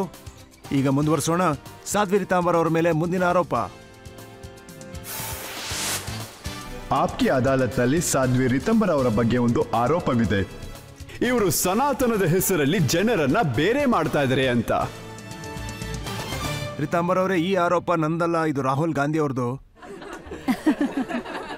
ಅವ್ರು ಹೇಳೋದೇನೆಂದ್ರೆ, ಸನಾತನ ಧರ್ಮದ ಹೆಸರಲ್ಲಿ ಜಾತಿಗಳನ್ನು ಮಾಡಿ ಜನರಲ್ಲಿ ಬಿಕ್ಕಟ್ಟನ್ನು ಮೂಡಿಸ್ತಾ ಇದ್ದೀರಾ, ಭೇದ ಭಾವ ಬರೆಸ್ತಿದ್ದೀರಾ, ಅದಕ್ಕೆ ಅವರು ಪ್ರೀತಿ ಅಂಗಡಿಯನ್ನು ತೆಗಿಬೇಕಾಯ್ತಂತೆ. ಸನಾತನದ ಅರ್ಥ ಏನು ರಜತ್ ಅವ್ರೆ? ಮನುಷ್ಯರನ್ನ ಗೆಲ್ಲೋದು, ಮಾನವೀಯತೆಯ ಭಾವವನ್ನ ಗೆಲ್ಲೋದು, ಪಶು ಪಕ್ಷಿ ಕ್ರಿಮಿ ಕೀಟಗಳ ಕಡೆ ಕೂಡ ಗಮನ ಕೊಟ್ಟಿರೋದು. ಯಾವ ಸಮಾಜ ಧೈರ್ಯದಿಂದ ತಾಳ್ಮೆಯನ್ನ ಇಟ್ಕೊಳತ್ತೋ ಅಲ್ಲಿ ರಾಮ ಬರ್ತಾನೆ ಶಬರಿಯ ಎಂಜಲ ಹಣ್ಣನ್ನ ತಿನ್ನೋದಕ್ಕೆ. ಒಂದು ವೇಳೆ ಎದುರುಗಡೆ ನಮ್ಗೆ ತ್ಯಾಗ ಮಾಡಿರೋಂತ ಹೆಣ್ಣು ಕಂಡ್ರೆ ಅವರ ಗುಡಿಸ್ಲಿಗೆ ಹೋಗಿ, ಅವರ ಬೇಸತ್ತ ಮನಸ್ಸಿನ ಒಳಗ್ ಹೋಗಿ ಜೀವನದ ಆಸೆಯನ್ನ ಮೂಡಿಸೋ ಅಂಥವ್ರು. ಇದೇ ಸನಾತನ ಧರ್ಮ ನಡ್ಕೊಂಡ್ ಬಂದಿರೋದು. ಮತ್ತೆ ನಿಮಗ್ ಗೊತ್ತಿದ್ಯಾ ರಜತ್ ಅವ್ರೆ ನಿಮಗ್ ಗೊತ್ತಿರತ್ತೆ, ಸನಾತನದಲ್ಲಿ ಸನಾತನ ಆಗಿರೋ ಒಬ್ಬ ದೇವ್ರು. ಅವರು ರೊಟ್ಟಿ ಮಾಡಿಡ್ತಾ ಹೋಗ್ತಾ ಇದ್ರು. ಆಗ ಒಂದು ನಾಯಿ ಒಂದು ರೊಟ್ಟಿ ತಗೊಂಡ್ ಹೊರಟೋಯ್ತು. ಅದನ್ನ ಹೊಡೆಯೋದಿಕ್ಕೆ ಅವರು ದೊಣ್ಣೆ ತಗೊಂಡ್ ಹೋಗ್ಲಿಲ್ಲ. ಆ ವ್ಯಕ್ತಿ ಮಾಡಿದಂತ ರೊಟ್ಟಿನ ನಾಯಿ ತಗೊಂಡ್ ಹೋಯ್ತು. ಆಗ ಅವರು ಹಿಂದೆ ತುಪ್ಪದ ಬಟ್ಲನ್ನ ತಗೊಂಡ್ ಹೋದ್ರು. ಪ್ರಭು ಬರೀ ರೊಟ್ಟಿ ತಿನ್ಬೇಡ, ಸ್ವಲ್ಪ ತುಪ್ಪನೂ ತಗೊಂಡ್ ಹೋಗು. ಎಂಥ ಭಾವನೆಯಾಗಿದೆ ಅವರದ್ದು. ಇದೇ ನಮ್ಮ ಸನಾತನ ಧರ್ಮ. ಮತ್ತೆ ರಜತ್ ಅವ್ರೆ, ನಾವು ಸನಾತನರು ಒಂದು ಕಲ್ ಬಂಡೆ ಮೇಲೆ ಕುಂಕುಮ ಹಚ್ಚಿದ್ರೆ ಆ ಕಲ್ ಬಂಡೆ ಕೂಡ ನಮ್ಗೆ ಹನುಮಂತನಾಗಿ ಪ್ರಕಟವಾಗತ್ತೆ.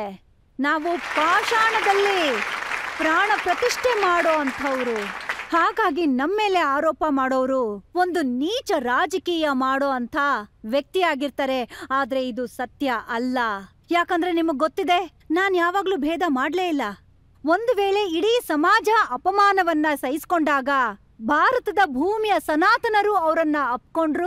ಅವರು ಹೊರಗ್ನವ್ರಾಗಿರ್ಲಿ ಇಲ್ಲ ಶತ್ರು ಆಗಿರ್ಲಿ, ನಾವು ಯಾವಾಗ ಯಾರಲ್ಲಿ ಶತ್ರುತ್ವವನ್ನ ನೋಡಿದ್ವಿ? ಶತ್ರುಗಳಿಗೂ ಕೂಡ ನಮ್ಮ ಆಶ್ರಯದಲ್ಲಿ ನೆರಳನ್ನ ಕೊಡೋದಿಕ್ಕೆ ಸಾಮರ್ಥ್ಯ ನಮ್ಮ ಸನಾತನರಲ್ಲಿದೆ. ಹಾಗಾಗಿ ಈ ಕೆಟ್ಟ ಆರೋಪ ಮಾಡೋದು ಕೆಟ್ಟ ರಾಜಕೀಯ ಮಾಡೋರ್ದಾಗಿರತ್ತೆ. ಅವ್ರ ಮಾತು ಸತ್ಯ ಆಗೋಕ್ ಸಾಧ್ಯನೇ ಇಲ್ಲ. ಆದ್ರೆ ಇತ್ತೀಚೆಗೆ ತುಂಬಾ ಜನ ಹೇಳ್ತಿದ್ರೆ ತಮಿಳುನಾಡಿನ ಮುಖ್ಯಮಂತ್ರಿ ಸ್ಟಾಲಿನ್ ಅವರ ಮಗ ಉದಯನಿಧಿ ಸ್ಟಾಲಿನ್ ಅವ್ರ ಮಾತನ್ನ ನೀವು ಕೇಳಿರ್ಬೇಕು. ಅವ್ರು ಏನ್ ಹೇಳಿದ್ರು ಅಂತಂದ್ರೆ, ಹೇಗೆ ಮಲೇರಿಯಾ, ಡೆಂಗ್ಯೂ, ಕೊರೋನಾನ ನಿರ್ಮೂಲನೆ ಮಾಡಬೇಕೋ ಅದೇ ತರ ಸನಾತನವನ್ನು ನಿರ್ಮೂಲನೆ ಮಾಡ್ಬೇಕಂತೆ. ಅಲ್ಲ ರಜತ್ ಅವ್ರೆ, ಲಂಕೇಶರ ಕತ್ತಿಯಿಂದ ಸನಾತನ ಧರ್ಮ ಅಳಿಸೋದಕ್ಕಾಗ್ಲಿಲ್ಲ, ಕನ್ಸಕಿ ಓಂಕಾರದಿಂದ ಸನಾತನ ಧರ್ಮನ ಅಳಿಸೋದಕ್ಕಾಗ್ಲಿಲ್ಲ. ಅಂದ್ಮೇಲೆ ಈ ಮಾತುಗಳಿಂದ ಸನಾತನ ಧರ್ಮನ ಅಳಿಸೋದಕ್ಕಾಗತ್ತೇನು?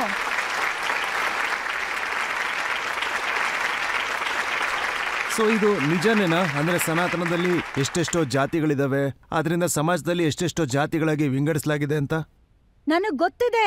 ನಾವು ನಮ್ಮಲ್ಲೇ ಭಾಗ ಆಗೋದ್ರೆ ಹಿಂದೂ ಚೇತನದ ಬಿಂದು ಗೊಂದಲದಲ್ಲಿ ಬೀಳತ್ತೆ. ವಾಲ್ಮೀಕಿ ಸೀತೆಯನ್ನ ಹೇಗೆ ನಿಭಾಯಿಸ್ತಾನೆ? ರಾಮ ಶಬರಿಯ ಎಂಜಲನ್ನ ಹೇಗ್ ತಿಂತಾನೆ? ಹರಿಜನರೆಲ್ರೂ ಒಂದಾಗಿರೋದನ್ನ ಮುರಿಯೋದಿಕ್ಕೆ ಇವರೆಲ್ರೂ ರೂಪಿಸೋ ಅಂತ ಈ ಸಂಚು, ಖಂಡಿತವಾಗ್ಲೂ ಅದನ್ನ ನಾವು ಧೂಳಲ್ಲಿ ಧೂಳಾಗಿಸ್ತೀವಿ. ಅದು ನಾವು ದೇವಸ್ಥಾನ ಕಟ್ಟೋ ಮುಖಾಂತರ. ಪಬ್ಲಿಕ್ ಇಂದ ನಿಮ್ಗೊಂದು ಪ್ರಶ್ನೆನ ತಗೊಳ್ಳೋಣವಾ?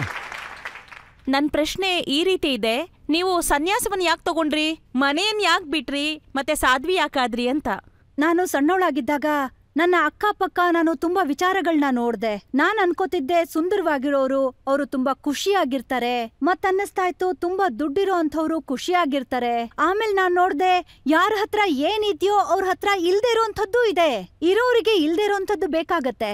ಆಗ ನಾನ್ ನೋಡ್ದೆ ತಾಯಿಗೆ ವಯಸ್ಸಿಗೆ ಬಂದಿರೋ ಮಗ ಸತ್ ಹೋಗ್ತಾನೆ. ಆಮೇಲೆ ಒಂದ್ ಕಡೆ ನೋಡ್ದೆ ಒಬ್ಬ ಮಹಿಳೆಯನ್ನ, ಅವಳ ಶವನ ಯಾರೋ ಟ್ರೈನ್ ಇಂದ ಹೊರಗೆ ಎಸಿತಾರೆ.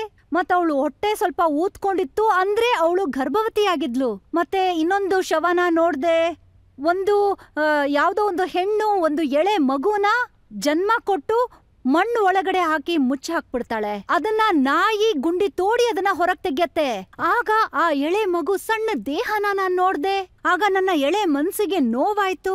ಮತ್ತೆ ಕುರುಡ್ರು ನಾನಿದ್ದಂತ ಹಳ್ಳಿಗ್ ಬರ್ತಿದ್ರು. ಆಗ ನಾನು ನನ್ನ ತಾಯಿನ ಕೇಳ್ತಿದ್ದೆ, ಈ ಕುರುಡ ಹೆಣ್ಣಿಗೆ ರಕ್ತ ಯಾಕೆ ಸುರಿತಾ ಇದೆ ಅಂತ. ಆಗ ನನಗ್ ಗೊತ್ತಿರ್ಲಿಲ್ಲ ಹೆಣ್ಮಕ್ಳಿಗೆ ತಿಂಗ್ಳಿಗೊಂದ್ಸಲ ಮುಟ್ಟಾಗತ್ತೆ ಇದೆಲ್ಲ. ಅವಳು ಅರ್ಧ ಬೆತ್ತಲೆ ಆಗಿರ್ತಿದ್ಲು, ಮತ್ತೆ ಅವಳ ಕಾಲ್ವರ್ಗೂ ರಕ್ತ ಸುರಿತಾ ಇರ್ತಿತ್ತು. ಆಗ ನಾನು ಅಮ್ಮನ್ನ ಕೇಳ್ತಾ ಇದ್ದೆ, ಅಮ್ಮ ಅವಳಿಗೇನೋ ಗಾಯ ಆಗಿರ್ಬೇಕು. ಆಮೇಲೆ ನನಗ್ ಚಿಂತೆ ಆಗ್ತಿತ್ತು, ಅವಳ ಹತ್ರ ಇರೋ ದುಡ್ಡನ್ನ ಯಾರಾದ್ರೂ ಕಿತ್ಕೊಂಡ್ ಬಿಡ್ತಾರ ಅಂತ. ಆಮೇಲೆ ಸ್ಟೇಷನ್ ಅಲ್ಲಿ ಕುರುಡ್ರೆಲ್ಲ ಒಟ್ಟಿಗೆ ಸೇರ್ತಾ ಇದ್ರಲ್ಲ ಭಿಕ್ಷುಕರು, ನಾನ್ ಅಲ್ಲಿಗ್ ಹೋಗಿ ಅವ್ರ ದುಡ್ಡನ್ನ ಎಣ್ಸಿ ಕೊಡ್ತಾ ಇದ್ದೆ. ಆಗ ನನ್ನ ಎಳೆ ಮನ್ಸಲ್ಲಿ ಇದೆಲ್ಲ ಒಂದೊಂದಾಗಿ ತುಂಬ್ತಾ ಹೋಯ್ತು. ಅದ್ರಿಂದ ನನ್ನಲ್ಲೇ ಪ್ರಶ್ನೆ ಉಟ್ಕೋತಾ ಇತ್ತು, ಸುಖವಾಗಿರೋರು ಯಾರು? ಆಗ ನನ್ನ ಪ್ರಶ್ನೆಗೆ ಯಾರು ಉತ್ತರ ಕೊಡ್ತಾ ಇರ್ಲಿಲ್ಲ. ಯಾಕಂದ್ರೆ ನಾನಾಗ ಪ್ರಶ್ನೆಗೆ ಪ್ರಶ್ನೆ ಕೇಳೋ ಅಂತ ಸ್ಥಿತಿನಲ್ಲಿರ್ಲಿಲ್ಲ. ಆಗ ಒಂದು ಸಮಯ ಬಂದಂತದ್ದೇನಂದ್ರೆ, ನನ್ನಲ್ಲೇ ನನ್ಗೆ ವೈರಾಗ್ಯ ಉಟ್ಕೋತು. ನನ್ಗೊಬ್ರು PT ಟೀಚರ್ ಇದ್ರು, ಅವರು ಮ್ಯಾಗಝಿನ್ ನಡೆಸ್ತಾ ಇದ್ರು. ಅದು ಪ್ರತಿ ತಿಂಗಳು ಕೂಡ ಬರ್ತಾ ಇತ್ತು. ಅದು ನನಗೆ ಸಿಕ್ತು. ಅದನ್ನ ನಾನು ಓದೋದಕ್ ಶುರು ಮಾಡ್ದೆ. ಅದ್ರಲ್ಲಿರೋಂತ ಸಾಕಷ್ಟು ವಿಚಾರಗಳು ನನ್ಗಿಷ್ಟ ಆಗ್ತಾ ಹೋಯ್ತು. ನನ್ನ ಅಣ್ಣನ ಸಾವಾಯ್ತು. ರಾಖಿ ಹಬ್ಬ ಬಂದಾಗ ನನ್ ಮನ್ಸಿಗೆ ಇನ್ನೊಂದಷ್ಟು ವೈರಾಗ್ಯ ಬಂತು. ಆಗ ನನ್ನ ಸುತ್ತ ನಾನೇ ರಕ್ಷೆಯನ್ನ ಕಟ್ಕೊಂಡು, ಆಗ ನನ್ನ ಹತ್ರ 55 ರೂಪಾಯಿ ಇತ್ತು. ಅದನ್ನ ಇಟ್ಕೊಂಡು ನಾನು ಮನೆ ಬಿಟ್ಟೆ. ನೇರವಾಗಿ ಹರಿದ್ವಾರ್ಗ್ ಹೋದೆ. ನನ್ನ ಪ್ರಶ್ನೆಗಳಿಗೆ ಉತ್ತರದ ಹುಡುಕಾಟದಲ್ಲಿ ಸುಖವಾಗಿರೋರು ಯಾರು ಅಂತ. ಆಗ ನನ್ಗೆ ನನ್ನ ಗುರುದೇವ್ರು ಸಿಕ್ಕಿದ್ರು. ಅವ್ರು ನನಗೆ ಹೇಳಿದ್ರು, ಸುಖದ ನಂತರ ದುಃಖ, ದುಃಖದ ನಂತರ ಸುಖ ಆಗತ್ತೆ, ಆದ್ರೆ ನಮ್ಮ ಹುಡುಕಾಟ ಪರಮಾತ್ಮನ ಕಡೆ ಆಗಿರ್ಬೇಕು. ನನಗೆ ನನ್ನ ಗುರುದೇವ ಸಿಕ್ಕಿದ್ರು, ಯುಗ ಪುರುಷ ಸ್ವಾಮಿ ಪರಮಾನಂದ. ಯಾವ ಮಹಿಳೆಯ ಮನಸ್ಸು ಅಷ್ಟು ಕೋಮಲವಾಗಿತ್ತೋ, ಅವರ ಹೃದಯದಲ್ಲಿ ಅಷ್ಟು ವಾತ್ಸಲ್ಯವಿತ್ತೋ, ಅಂಥವರು ಈ ರಾಮಮಂದಿರ ಸಂಘರ್ಷದಲ್ಲಿ ಸೇರ್ಕೊಂಡು ಚಂಡಿ ಅವತಾರ ಹೇಗೆ ತಗೊಂಡ್ರು ಅಂತ. ರಜತ್ ಅವರೇ, ನಿಮಗ್ ಚೆನ್ನಾಗ್ ಗೊತ್ತಿದೆ, ಜಾಸ್ತಿ ಉಜ್ಜೋದ್ರಿಂದ ಚಂದನದಲ್ಲೂ ಬೆಂಕಿ ಬರತ್ತೆ. ನನ್ನ ದೇಶದ ಪರಂಪರೆಗೆ ಎಷ್ಟು ಬೈಗಳ ಸಿಕ್ಕಿದೆ ಅಂದ್ರೆ, ಎಷ್ಟು ಅವಮಾನ ಸಿಕ್ಕಿದೆ ಅಂದ್ರೆ, ನಾವು ನಮ್ಮ ದೇಶದಲ್ಲೇ ಶರಣಾರ್ಥರಾಗಿ ಬದುಕೋದಿಕ್ಕೆ ಅನಿವಾರ್ಯತೆಯನ್ನ ಮಾಡ್ಕೊಟ್ರು. ಮತ್ತೆ ನನ್ನ ಗುರುದೇವ ನನ್ನ ಹೃದಯದಲ್ಲಿ ರಾಷ್ಟ್ರ ಭಕ್ತಿಯ, ಧರ್ಮದ ಪರ ಬಿತ್ತಂತ ಬೀಜ. ರಜತ್ ಅವರೇ, ಅವರು ಸಾಯಂಕಾಲದ ಸಂಘದ ಜಲಕ್ಕನ್ನ ತೋರ್ಸಿದ್ರು. ಮತ್ತವ್ರು ಹೇಳಿದ್ರು, ರಿತಂಬರ, ನೀನು ಆ ದೇವರ ಮಗಳು, ಆದ್ರೆ ಯಾವ್ದೇ ವೇಷ ಹಾಕೊಳ್ದೆ ಸಂತಳ ತರ ರಾಷ್ಟ್ರಕ್ಕೋಸ್ಕರ ತನ ಸಮರ್ಪಣೆ, ಮನ ಸಮರ್ಪಣೆ, ನಿನ್ನ ಇಡೀ ಜೀವನನೇ ಸಮರ್ಪಣೆ ಮಾಡು. ಮತ್ತೆ ರಜತ್ ಅವ್ರೆ, ನಾನು ಒಂದ್ ಮಾತು ಹೇಳ್ಬಲ್ಲೆ, ನನ್ಗೆ ಪ್ರೇರಣೆ ಅಲ್ಲ, ವೇದನೆ ಸಿಕ್ತು. ನನ್ನ ದೇಶದ ನೋವು ನನ್ನ ಹೃದಯದಲ್ಲಿ ಹಿಮಾಲಯ ಆಗೋಯ್ತು. ಆಮೇಲೆ ನನ್ಗನ್ನಿಸ್ತು, ಈ ಹಿಮಾಲಯದಲ್ಲಿ ಸಮಾಧಾನದ ಗಂಗೆ ಹೊರ ಬರ್ಬೇಕು. ಮತ್ತೆ ನನ್ಗೋಸ್ಕರ ಅನ್ನೋದು ಏನೂ ಇರ್ಲಿಲ್ಲ ರಜತ್ ಅವ್ರೆ. ಸುಖ ದುಃಖದ ಸುಳ್ಳಿನ ಆಸೆ ಇರ್ಲಿಲ್ಲ. ಹುಟ್ಟು ಸಾವು ಕನಸಿನ ತರ. ಅಂದ್ಮೇಲೆ ಸಾವಿಗೆ ಹೆದರೋದ್ಯಾಕೆ? ನಾನೇ ಸ್ವತಃ ಮೃತ್ಯುವಿನ ಮಾರ್ಗದಲ್ಲಿ ಹೋಗ್ಬೇಕು. ಈ ಭಾವದ ಜೊತೆಗೆ ನನ್ಗನ್ನಿಸ್ತು, ನಮ್ಮ ದೇಶದ ಜನತೆಯ ಮನ್ಸಲ್ಲಿ ಸ್ವಾಭಿಮಾನನ ಹುಟ್ಟಾಕ್ಬೇಕು, ಎಲ್ರಲ್ಲೂ ಮೂಡಿಸ್ಬೇಕು, ನಮ್ಮ ಮೂಲ ಪರಂಪರೆಯ ಜೊತೆಗೆ ನಾವಿರ್ಬೇಕು ಅನ್ನೋದನ್ನ. ಆಗ ನನ್ಗೆ ಈ ಮಾರ್ಗ ಸಿಕ್ತು. ಈ ಕಾರ್ಯದಲ್ಲಿ ನಾನು ಮುಂದುವರೆದೆ. ಮತ್ತೆ ನಿಮಗ್ ಗೊತ್ತೇ ಇದೆ, ತನ್ನವರಿಗೆ ತಾಯಿ ಅನ್ನೋಳು ನಿಸ್ವಾರ್ಥದ ಪ್ರೀತಿಯನ್ನ ತೋರಿಸ್ತಾಳೆ, ಮತ್ತೆ ದುಷ್ಟರಿಗೆ ಕಾಳಿಯಾಗಿ ಹೋಗ್ತಾಳೆ. ನನಗಿನ್ನೂ ನೆನಪಿದೆ, ಆ ಸಮಯದಲ್ಲಿ ನಾನು ರಿಪೋರ್ಟರ್ ಆಗಿದ್ದೆ, ನಿಮ್ಮ ಭಾಷಣನ ಕೇಳ್ತಾ ಇದ್ದೆ. ಒಂದೇ ದಿನದಲ್ಲಿ ನೀವು 22 ಕಡೆ ಭಾಷಣಗಳನ್ನ ಕೊಡ್ತಾ ಇದ್ರಿ. ಹೌದು ರಜತ್ ಅವ್ರೆ, ಯಾಕಂದ್ರೆ ನನ್ಗೆ ಆದಷ್ಟು ಹೆಚ್ಚು ಏನ್ ಹೇಳ್ತಾರೆ, ಜಾಗ್ರತೆ ಮೂಡಿಸ್ಬೇಕಾಗಿತ್ತು. ಮತ್ತೆ ನಾನು ಅಯೋಧ್ಯೆಗೆ ಹೋದಾಗ ರಜತ್ ಅವ್ರೆ, ನಾನು ವೇಷ ಬದಲಾಯಿಸ್ಕೊಂಡಿದ್ದೆ. ಈಗ ನಾನು ಅದನ್ನ ತಂದಿಲ್ಲ. ನಾನು ವೇಷ ಬದಲಾಯಿಸ್ಕೊಂಡಾಗ ಹೇಗ್ ಕಾಣಿಸ್ತೀನಿ ಅಂತ ತೋರಿಸ್ಬೋದಾಗಿತ್ತು. ಈಗ ಆಗಲ್ಲ. ನನಗನ್ನಿಸ್ತು, ನಾನು ಅಯೋಧ್ಯೆಗೆ ಹಾಗೆ ಹೋಗೋದಕ್ಕಾಗಲ್ಲ. ಟ್ರೈನಲ್ಲಿ ಎಲ್ರೂ ಕೂತಿದ್ರು ರಜತ್ ಅವ್ರೆ, ನನ್ನ ಗುರುದೇವ ಸಂತರು ಎಲ್ರೂ ಇದ್ರು. ನಾನು ಪ್ರಿಂಟೆಡ್ ಸೂಟ್ ಅನ್ನ ಹಾಕೊಂಡಿದ್ದೆ. ಆಗ ಎಲ್ರೂ ಹೇಳ್ತಾ ಇದ್ರು, ಈ ದೇವಸ್ಥಾನ ಕಟ್ಟೋದೆಲ್ಲ ಏನೂ ಇಲ್ಲ, ಇದೆಲ್ಲ ಬರೀ ರಾಜನೀತಿ ಅಂತ. ಆಗ ನಾನು ಸಿಕ್ಕಾಕೊಳ್ಬಾರ್ದು, ಪೊಲೀಸರು ನನ್ನ ಹಿಡಿಬಾರ್ದು ಅಂತ ನಾನು ದೇವಸ್ಥಾನದ ವಿರುದ್ಧನೇ ಮಾತಾಡ್ತಾ ಇದ್ದೆ. ಇದೆಲ್ಲ ಪೊಲಿಟಿಕ್ಸು, ದೇವಸ್ಥಾನ ಕಟ್ಟೋಕ್ ಸಾಧ್ಯನೇ ಇಲ್ಲ ಅಂತ. ಆಗ ನನ್ ಹಿಂದೆ ಒಬ್ಬ ವ್ಯಕ್ತಿ ಎದ್ದು ನಿಂತ್ಕೊಂಡು ನನ್ ಮುಂದೆ ಬಂದು, ಇದು ನಾನ್ ಟ್ರೈನ್ ವಿಚಾರ ಹೇಳ್ತಿರೋದು. ಆಗ ಅವರು, ನೀವ್ ಹಿಂದೂ ಹೆಣ್ಮಗಳ ಅಂತ ಕೇಳಿದ್ರು. ಆಗ ನಾನು ಅನುಮಾನನ ಅಂತ ಕೇಳ್ದೆ. ಇಲ್ಲ ಇಲ್ಲ, ನಿನ್ ತಲೆನಲ್ಲಿ ಕಸ ತುಂಬಿದಾರೆ, ನೀನು ಜನ್ಮಭೂಮಿ ಬಗ್ಗೆ ವಿರೋಧ ಮಾಡ್ತಿದ್ಯಾ, ನೀನು ನಿನ್ನ ಬುದ್ಧಿನ ಸರಿ ಮಾಡ್ಕೋಬೇಕು ಅಂತಂದ್ರೆ ಸಾಧ್ವಿ ರಿತಂಬರ ಭಾಷಣ ಕೇಳ್ಬೇಕು ಅಂತಂದ್ರು. ನಿನ್ ಬುದ್ಧಿಲಿರೋ ಕಿಟಕಿಗಳು ಓಪನ್ ಆಗತ್ತೆ ಅಂತಂದ್ರು. ಆಗ ನೀವು ಯೋಚನೆ ಮಾಡ್ಬೋದು ನನ್ನ ಹೃದಯದಲ್ಲಿ ಹೇಗಾಯ್ತು ಅನ್ನೋದು. ಆದ್ರೆ ಅದಾದ್ಮೇಲೆ ಏನಾಯ್ತು ಅಂದ್ರೆ, ಆ ಸ್ಟೇಷನ್ ಇಂದ ಸುರಕ್ಷಿತವಾಗಿ ಹೊರಗ್ ಹೋದೆ. ಪೊಲೀಸರು ನನ್ನ ಹಿಡಿಲಿಲ್ಲ. ಹೊರಗ್ ಹೋದ್ಮೇಲೆ ನನ್ಗನ್ನಿಸ್ತು, ನನ್ನ ವೇಷ ನಾನು ಹಾಕೋಬೇಕು. ನನ್ನ ಬ್ಯಾಗ್ ಅಲ್ಲಿ 3-4 ಜೊತೆ ಬಟ್ಟೆ ಇಟ್ಕೋತಾ ಇದ್ದೆ ರಜತ್ ಅವ್ರೆ. ಪ್ರಿಂಟೆಡ್ ಸೂಟ್ ಒಂದಿತ್ತು, ಕಪ್ಪು ಬಟ್ಟೆ, ಆ ತಾಂತ್ರಿಕರ ಬಟ್ಟೆ ಒಂದಿತ್ತು, ಸಲ್ವಾರ್ ಸೂಟ್ ಇತ್ತು, ಪ್ಯಾಂಟ್ ಶರ್ಟ್ ಇತ್ತು. ಇದನ್ನೆಲ್ಲ ನಾನು ಇಟ್ಕೋತಿದ್ದೆ. ದೊಡ್ಡ ಗಾಗಲ್ಸ್ ನ ಹಾಕೊಂಡು ಅಲ್ಲಿಂದ ಹೊರಡ್ತಾ ಇದ್ದೆ. ಆಮೇಲೆ ಏನಾಯ್ತಂದ್ರೆ, ಇಲ್ಲೂ ಕೂಡ ನನ್ನ ಜೊತೆಗಾರರು ಕೂತಿದ್ದಾರೆ. ಅವ್ರ ಮನೇಲಿ ಪೊಲೀಸರು ನನ್ನ ಮುತ್ತ ಹಾಕೊಂಡಿದ್ರು ರಜತ್ ಅವ್ರೆ. ಮತ್ತೆ ನನ್ಗೆ ತುಂಬಾ ಉದ್ದ ಕೂದ್ಲಿತ್ತು. ನಾನ್ ಆ ಕೂದ್ಲನ್ನೆಲ್ಲ ಕತ್ತರಿಸಿ ಬಾವ್ ಕಟ್ ತರ ಮಾಡ್ಕೊಂಡಿದ್ದೆ. ಆಮೇಲೆ ಅಲ್ಲಿಂದ ನಾನು ಹೊರಟೋದೆ. ಆದ್ರೆ ಪೊಲೀಸರು ಅವ್ರ ಮನೆ ಸುತ್ತುವರೆದಿದ್ರು ಸಂಜೆವರೆಗೂ. ಆ ವಿಚಾರಕ್ಕೆ ಸಾಕ್ಷಿ ಇಲ್ಲೇ ಕಣ್ಣೆದ್ರಿಗೆ ಇದ್ದಾರೆ. ಮತ್ತೇನಾಯ್ತು ಅಂದ್ರೆ ರಜತ್ ಅವ್ರೆ, ನಾನು ನನ್ನ ವೇಷನ ಹಾಕೊಂಡೆ. ಅಲ್ಲಿಂದ ನಾನು ಹೊರಗ್ ಬಂದಾಗ ಪೊಲೀಸರು ನನ್ನ ಸುತ್ತುವರೆದ್ರು. ಹೇಳಿದ್ರು, ರಿತಂಬರ, ನೀವ್ ಅರೆಸ್ಟ್ ಆಗಿದ್ದೀರಾ ಅಂತ. ರಜತ್ ಅವ್ರೆ, ಆ ವ್ಯಕ್ತಿ ಇದ್ರಲ್ಲ, ಇಷ್ಟು ದಪ್ಪ ಹೊಟ್ಟೆ ಹೊತ್ಕೊಂಡಿತ್ತು ಆ ದೇಹ. ನಾನ್ ಯೋಚಿಸ್ದೆ, ಹೇಗೂ ಅರೆಸ್ಟ್ ಆಗೋಗಿದ್ದೀನಿ ನಾನೀಗ. ಆದ್ರೆ ನಾನ್ ಜಾಗೃತಗೊಳಿಸ್ಬೇಕು, ಇದು ಕಾನ್ಪುರದ ವಿಚಾರ. ಅಲ್ಲೇ ಇದ್ದಂತ ಒಂದು ಕಂಬನ ಹಿಡ್ಕೊಂಡು ಮೇಲ್ ಹತ್ತಿ ನಿಂತ್ಕೊಂಡೆ ನಾನು. ಜೈ ಶ್ರೀರಾಮ್, ಜೈ ಶ್ರೀರಾಮ್ ಅನ್ಕೊಂಡು. ನನ್ನ ನೋಡ್ತಿದ್ದ ಹಾಗೆ ರಜತ್ ಅವ್ರೆ, ಇಡೀ ಮಾರ್ಕೆಟೇ ಮುಚ್ಚೋಯ್ತು.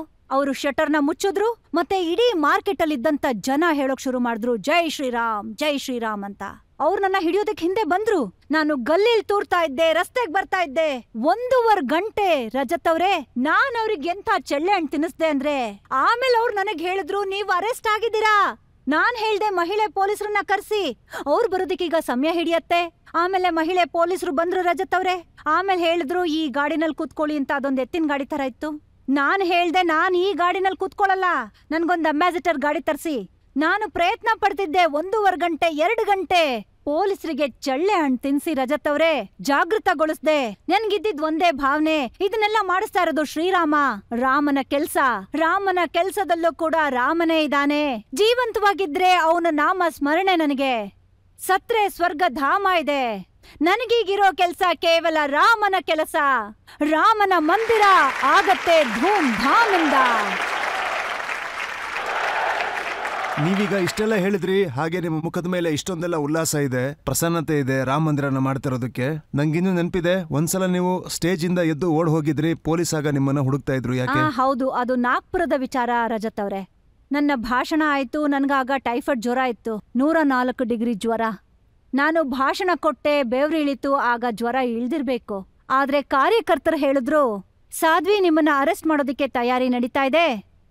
ನಾನು ಆ ವೇದಿಕೆಯಿಂದ ಧುಮುಕ್ಬಿಟ್ಟೆ. ನನ್ನ ಜೊತೆ ನನ್ನ ಗುರು ತಂಗಿ ಇದ್ರು, ಅವ್ರ ಹೆಸರು ಸಾಕ್ಷಿ ಚೇತನ ಅಂತ. ಅವರು ಲಕ್ಷ್ಮಣ ಆದ್ರೆ ನಾನು ರಾಮ. ಆಮೇಲೆ ಏನಾಯ್ತು ಅಂದ್ರೆ, ನಾವೊಂದು ಫ್ಯಾಕ್ಟ್ರಿನಲ್ಲಿ ಬಚ್ಚಿಟ್ಕೊಂಡ್ವಿ. ಅದು ಮರಗೆಲ್ಸ ನಡೆಯತ್ತಲ್ಲ ಅಂಥ ಜಾಗ ಅದು. ಉಬ್ಬಲಿನ ಚೀಲಗಳ ಮಧ್ಯೆ ಚಳಿಗಾಲದಲ್ಲಿ ರಜತ್ ಅವ್ರೆ ಇಡೀ ರಾತ್ರಿ ನಾನು ಮತ್ತೆ ಸಾಕ್ಷಿ ಅವರಲ್ಲಿ ಕೂತಿದ್ವಿ. ಆಮೇಲೆ ಬೆಳಗಿನ ಜಾವ 3:30 ಗಂಟೆಗೆ ನಾನು ಹೊರಟೆ. ನಾನು ನಾಗ್ಪುರ್ ಸ್ಟೇಷನ್ಗೆ ಹೋಗ್ಲಿಲ್ಲ, ಪಕ್ಕದಲ್ಲೇ ಇದ್ದಂತ ಒಂದು ಸಣ್ಣ ಸ್ಟೇಷನ್ಗೆ ಹೋಗಿ ಅಲ್ಲಿ ರಜತ್ ಅವ್ರೆ ನಾವು ಟ್ರೈನನ್ನ ಹಿಡಿದ್ವಿ. ಆಮೇಲೆ ನಾವು ಅಲ್ಲಿಂದ ಒಂದು ಎಕ್ಸ್ಪ್ರೆಸ್ ಟ್ರೈನನ್ನ ಹತ್ತಿ ಒಂದು ಮಹಿಳಾ ಡಬ್ಬದಲ್ಲಿ ನಾನು ನನ್ನ ವೇಷನ ಬದಲಾಯಿಸ್ಕೊಂಡಿದ್ದೆ. ಇಷ್ಟು ದೊಡ್ಡ ಪ್ರಯಾಣದಲ್ಲಿ ನಾವು ವಾಶ್ರೂಮ್ಗೆ ಹೋಗ್ಲೇಬೇಕಲ್ವಾ? ವಾಶ್ರೂಮ್ ಇಂದ ಆಚೆ ಬರ್ತಿದ್ ಹಾಗೆ ಹಿಂದೆಯಿಂದ ಯಾರೋ ಅಂತಾರೆ, ಸಾಧ್ವಿ ಅವ್ರೇ. ನನ್ಗಾಗ ತುಂಬಾ ಭಯ ಆಯ್ತು, ಯಾರೋ ನನ್ನ ಗುರ್ತಿಡ್ಬಿಟ್ರು ಅಂತ. ಆಗ ಮತ್ತೆ ನಾನು ಆ ಮಹಿಳೆಯರ ವಾಶ್ರೂಮ್ಗೆ ಹೋದೆ. ಆಮೇಲೆ ಆ ವ್ಯಕ್ತಿ ಪದೇ ಪದೇ ಬಾಗಿಲ್ನ ತಟ್ತಾ ಇದ್ರು. ಅಲ್ಲಿ ನಾನು ಸಾಕ್ಷಿಗೆ ಹೇಳ್ದೆ, ಯಾರೋ ನಮ್ಮನ್ನ ಗುರ್ತಿಡ್ಬಿಟ್ಟಿದ್ದಾರೆ ಅಂತ. ಆಮೇಲೆ ಸಾಕ್ಷಿ ಏನ್ ಮಾಡಿದ್ರು ಅಂದ್ರೆ ಬಾಗಿಲ್ನ ತೆಗೆದ್ರು. ಕುಡುಕ್ ನನ್ ಮಗ್ನೆ, ನಾಚಿಕೆ ಆಗಲ್ವಾ, ಹುಡ್ಗಿರ್ನ ಚುಡಾಯಿಸ್ತ್ಯಾ ಹಾಗಂತ ಹೇಳಿ ಅವರು ಬಾಗಿಲ್ನ ಹಾಕ್ಬಿಟ್ರು ರಜತ್ ಅವ್ರೆ. ನಿಮ್ಗೊಂದ್ ವಿಷಯ ಗೊತ್ತಾ, ನಮ್ಮನ್ನ ಗುರ್ತಿಡ್ದಂತ ಆ ವ್ಯಕ್ತಿ ನಮಗೆ ಒಂದು ವೇದಿಕೆನಲ್ಲಿ ನಮ್ಗೆ ಆ ವ್ಯಕ್ತಿ ಸಿಕ್ಕಿದ್ರು. ಅವ್ರು ಯಾರು ಅಂತ ಗೊತ್ತಾ ನಿಮ್ಗೆ? ಅವರು ಆದರಣೀಯ ವಿಜಯ ರಾಜೇಂದ್ರ ಸೇಂಧಿಯಾ ಅವರ ಯಾರೋ ಸೆಕ್ರೆಟರಿಯ ವ್ಯಕ್ತಿ ಆಗಿದ್ರು ಅಂತ ಅನ್ಸತ್ತೆ. ಆಗ ಅವ್ರು ಹೇಳಿದ್ರು, ಸಾಧ್ವಿ ಅವರೇ, ನೀವಾವತ್ತು ವೇಷ ಬದಲಾಯಿಸೋದನ್ನ ನಾನ್ ನೋಡಿದ್ದೆ. ಆಗ ನಾನ್ ಅನ್ಕೊಂಡೆ ನಿಮ್ಗೇನಾದ್ರೂ ಸಹಾಯ ಮಾಡ್ಬೋದು ನನ್ ಕೈಲಾಗಿದ್ದನ್ನ. ಆಗ ನಾನ್ ಹೇಳ್ದೆ, ನೀವು ಅಷ್ಟು ಜೋರಾಗಿ ನನ್ನ ಕರೆದ್ರಿ ಸಾಧ್ವಿ ಅವರೇ ಅಂತ. ಅದಕ್ಕೆ ಹೇಳಿದ್ರು, ಹೌದು ನನ್ನಿಂದ ತಪ್ಪಾಗೋಯ್ತು.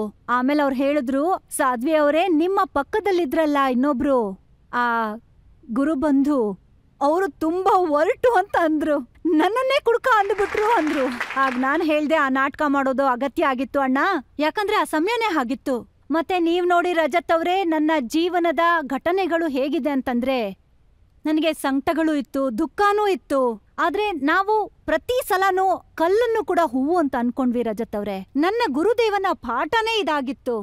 ಅದು ಪ್ರಪಂಚದಲ್ಲಿ ದ್ವೇಷದ ಹೋಲಿ ನಡೆದ್ರೆ ಆಗ ನಾವದನ್ನ ತಡಿಲೇಬೇಕಾಗತ್ತೆ.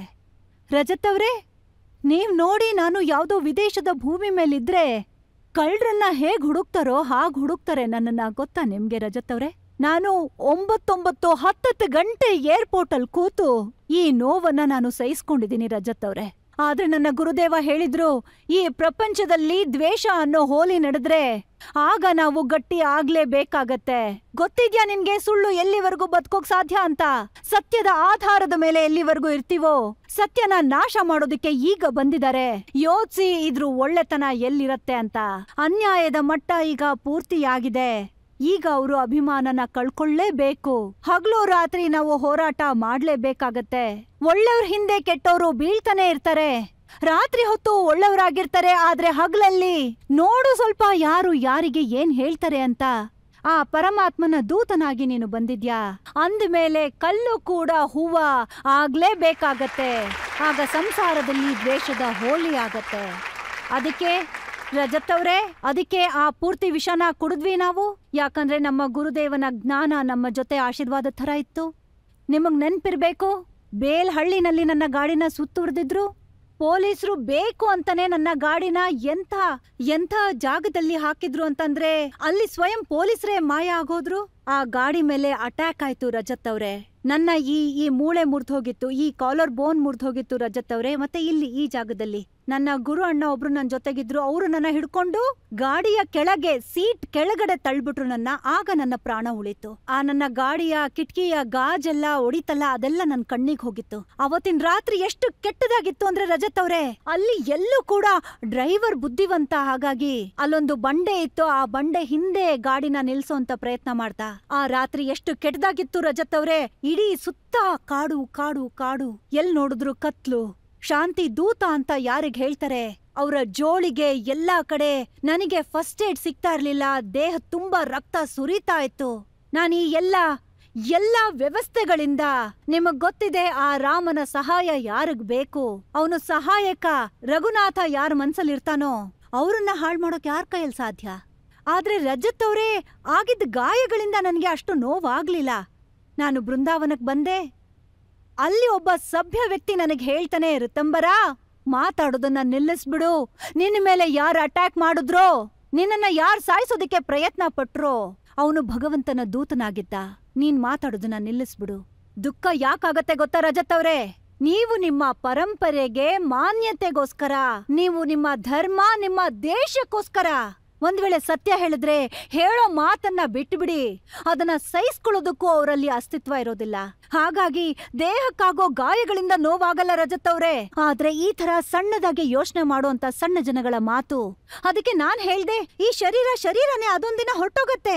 ನನ್ನ ಗುರುದೇವ ಹೇಳ್ತಾರೆ, ರಿತಂಬರ ಈ ಕಾಯೆ ಮಾಯೆಯಲ್ಲಿ ಮುಚ್ಚೋಗತ್ತೆ, ಆದ್ರೆ ರಾಮನ ಸತ್ಯ ಶಾಶ್ವತ. ಅವನ ಪಕ್ಷದಲ್ಲಿ ಯಾವಾಗ್ಲೂ ನಾವು ನಿಲ್ಬೇಕಾಗತ್ತೆ.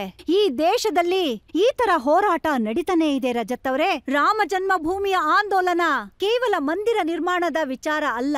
ಯಾಕಂದ್ರೆ ಅವರು ವೈಚಾರಿಕ ಆಕ್ರಮಣನ ಮಾಡಿ ನನ್ನ ಸಂತಾನದ ಸಂಸ್ಕಾರನ ಹಾಳು ಮಾಡಿದ್ರು. ನನ್ನ ಸಂತಾನಕ್ಕೆ ಈ ವಿಚಾರ ಗೊತ್ತಿದ್ರೆ ನನ್ನ ಹಿಂದಿನ ಪೀಳಿಗೆ ಮೂರು ಪೀಳಿಗೆ ಲೂಸರ್ ಆಗಿದ್ದಾರೆ, ಕೆಟ್ಟು ಪದಗಳನ್ನ ಕೇಳಿದ್ದಾರೆ. ಅವರು ಆರಾಮಾಗಿದ್ರು, ಅವರಂತೂ ಶ್ರೀಮಂತರಾಗಿದ್ರು. ಆದ್ರೂ ಕೂಡ ನಮ್ಮ ಉದ್ದೇಶದ ಮುಂದೆ ನಾವು ಸಿಂಗರನ್ನು ಕೂಡ, ಸಿಂಗ್ಗಡನ ಮರ್ಯಾದೆನ ಕಾಪಾಡಿದ್ವಿ ರಜತ್ ಅವ್ರೆ.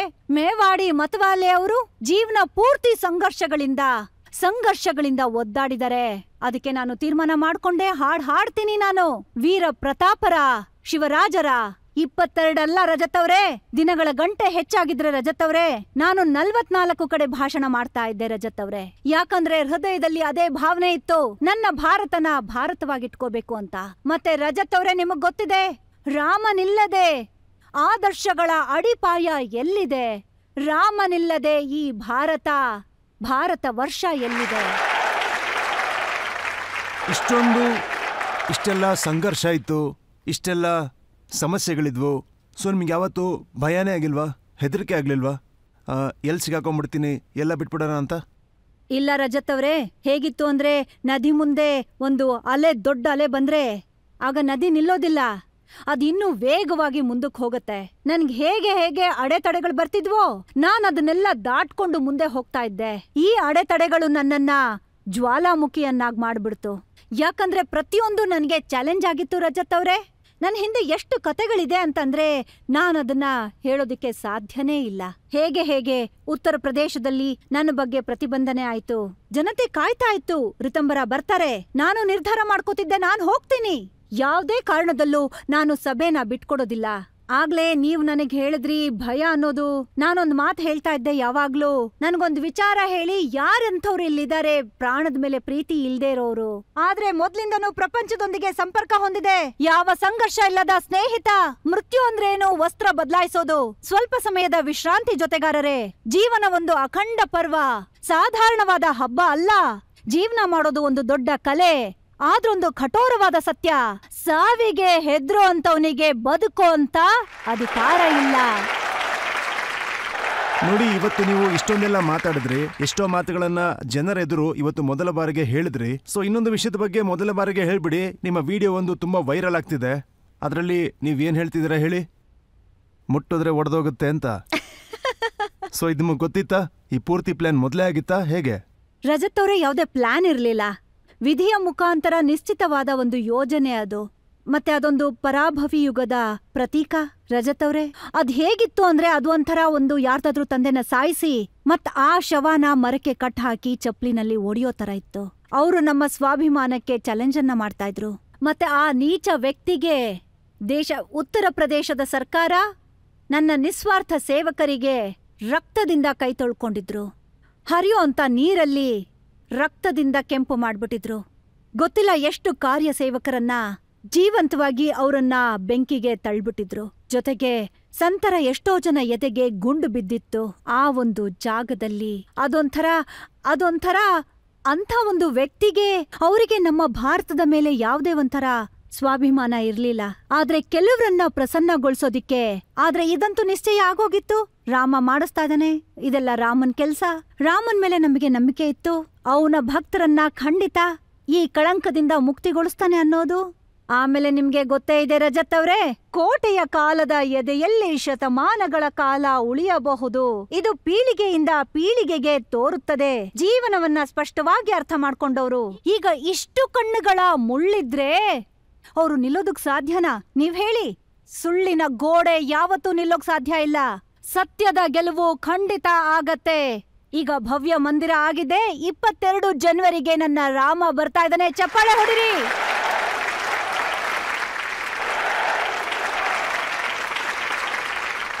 ಇನ್ನೊಂದು ಬ್ರೇಕ್ ತಗೊಳ್ಳೋಣ. ಬ್ರೇಕ್ನ ನಂತರ ಆಪ್ಕೆ ಅದಾಲತ್ನಲ್ಲಿ ಸಾಧ್ವಿ ರಿತಾಂಬರ್ ಅವರ ಮೇಲೆ ಇನ್ನಷ್ಟು ಆರೋಪ ಮತ್ತು ಪ್ರಶ್ನೆಗಳು ಮುಂದುವರಿಯುತ್ತೆ. ಬದ್ರುದ್ದೀನ್ ಅಜ್ಮಲ್ ಅಸ್ಸಾಂನ ಒಬ್ಬ ರಾಜಕಾರಣಿಯವರು. ಮುಸಲ್ಮಾನರಿಂದ ಅವ್ರ ಮೇಲೆ ಒಳ್ಳೆ ಗೌರವ ಇದೆ. ಈ 3-4 ದಿನ ಪ್ರಾಣ ಪ್ರತಿಷ್ಠಾಪನೆ ಏನಾಗ್ತಿದೆ, ಆಗ ಟ್ರೈನಲ್ಲಿ ಹೋಗ್ಬೇಡಿ, ಎಲ್ರಿಗೂ ತೊಂದರೆ ಆಗ್ಬೋದು. ಯಾಕಂದ್ರೆ ಬಿಜೆಪಿಯವರು ಮುಸಲ್ಮಾನರ ವಿರುದ್ಧ ಅಂತ. ಹಿಂದೂ ಆಗಿರ್ಲಿ ಅಥವಾ ಮುಸಲ್ಮಾನ ಆಗಿರ್ಲಿ, ಯಾರಿಗೆ ಈ ದೇಶದ ಮೇಲೆ ಪ್ರೀತಿ ಇಲ್ವೋ ಅವರಿಗೆ ಈ ನಮ್ಮ ದೇಶದಲ್ಲಿರೋಂಥ ಅಧಿಕಾರನೂ ಇಲ್ಲ.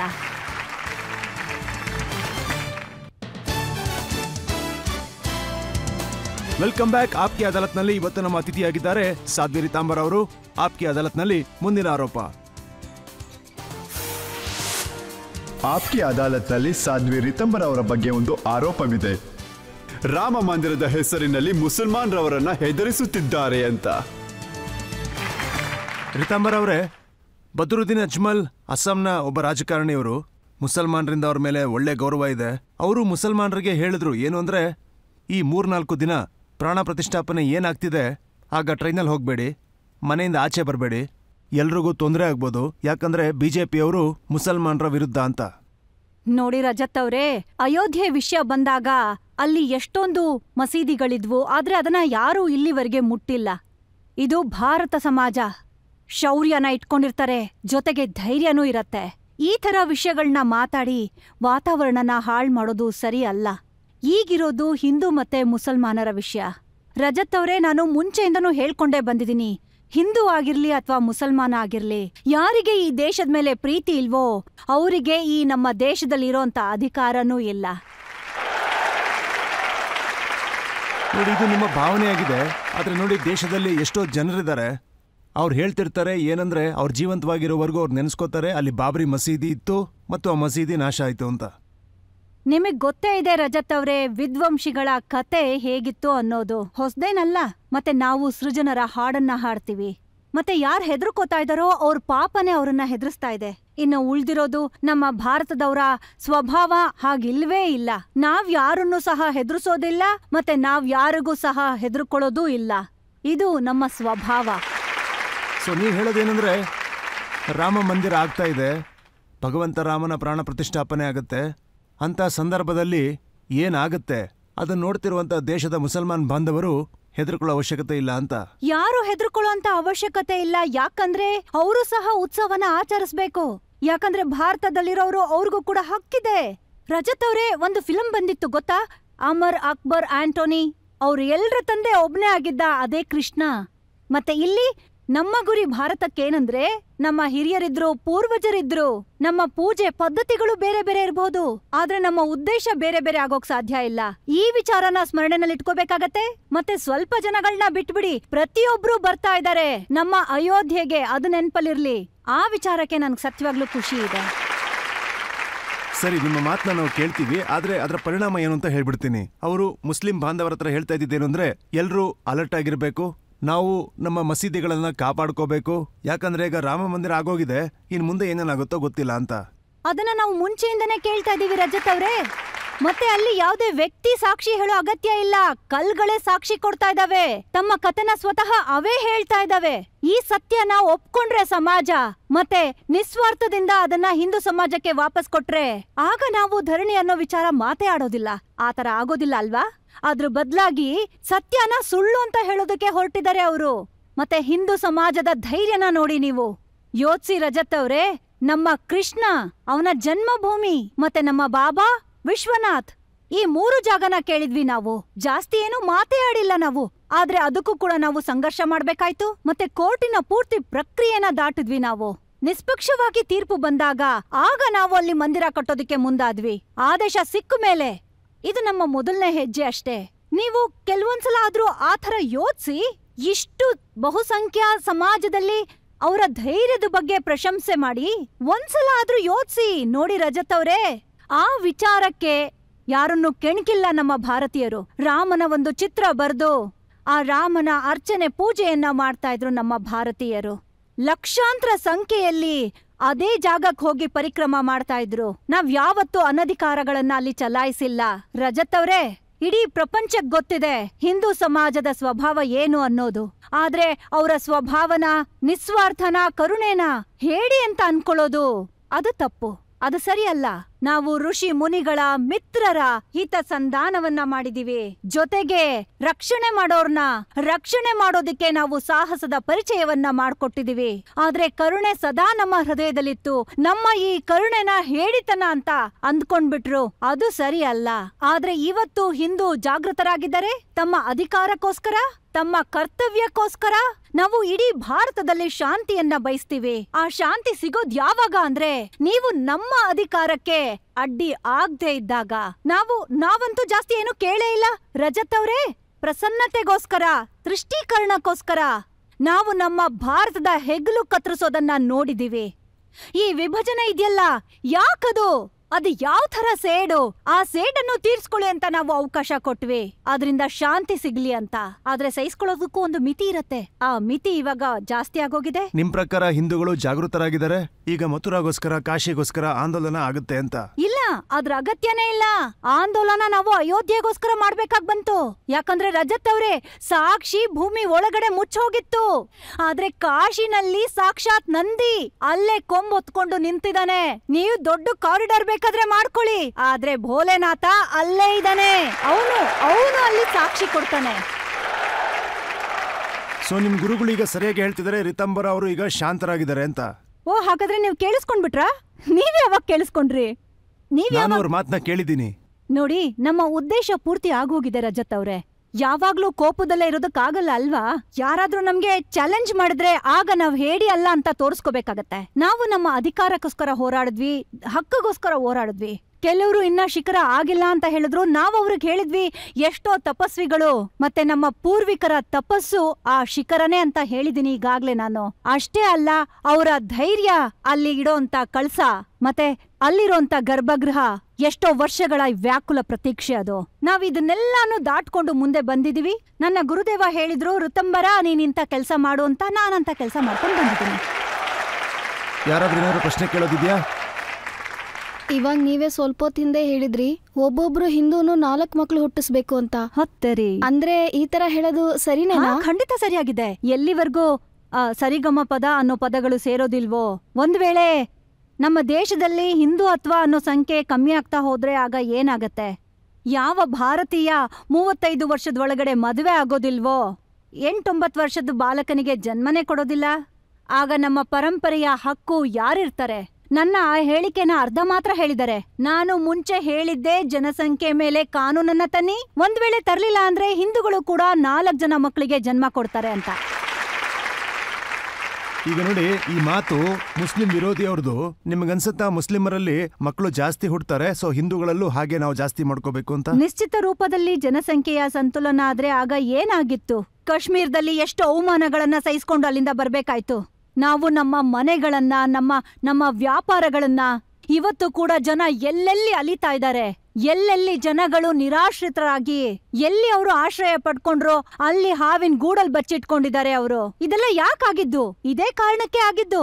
ಅದಕ್ಕೆ ಈ ಸತ್ಯನ ಸತ್ಯ ಅಲ್ಲ ಅಂತ ಹೇಳಕ್ಕಾಗಲ್ಲ. ಮತ್ತೆ ಇನ್ನೊಂದ್ ವಿಷಯ ಏನಂದ್ರೆ, ನಾವು ನಮ್ಮ ಪರಂಪರೆಯನ್ನ ಉಳಿಸ್ಕೊಳ್ಳೋದಿಕ್ಕೆ ಯಾಕೆ ಜನ್ಮ ಕೊಡಬಾರ್ದು? ನೀವೇ ಹೇಳಿ ರಜತ್ ಅವರೇ. ಒಂದು, ಈ ದೇಶದಲ್ಲಿ ಸಮಾನತೆಯ ಆಚಾರಿ ಸಂಗೀತ ತರಬೇಕು, ಮತ್ತೆ ಜನಸಂಖ್ಯೆಯ ಮೇಲೆ ಕಾನೂನು ಬರಬೇಕು. ಇಲ್ಲ ಅಂತಂದ್ರೆ ನಾನು ಏನ್ ಹೇಳಿದ್ನೋ ಅದಾಗ್ಲೇಬೇಕಾಗತ್ತೆ. ಸೊ ನಿಮ್ಗನ್ಸುತ್ತಾ ನರೇಂದ್ರ ಮೋದಿ ಅವರು ಮ್ಯಾನಿಫೆಸ್ಟೋಗಳಲ್ಲಿ ಮಾತಾಡಿದ್ದು ಅಂದ್ರೆ ರಾಮ ಮಂದಿರ ಮಾಡಿದ್ದು, ಹಾಗೆ 370 ತಡೆಗಟ್ಟಿದ್ದು, ಈಗ ಮುಂದಿನ ನಂಬರ್? ನಿಶ್ಚಿತ ರೂಪದಲ್ಲಿ ನಾನಂತೂ ಇದನ್ನ ಆಶಿಸ್ತೀನಿ. ನಾನಂತೂ ಖಂಡಿತ ಆಶಿಸ್ತೀನಿ. ಈ ದೇಶದಲ್ಲಿ ಮಂದಿರಗಳಿಗೆ ಮುಕ್ತಿಯನ್ನ ಕೊಡಿ. ಈ ದೇಶದ ಒಳಗೆ ಪರಂಪರೆ ನಿಮ್ಮ ಮಾಧ್ಯಮದ ಮೂಲಕ ಮುಕ್ತಿ ಕೊಡಿ.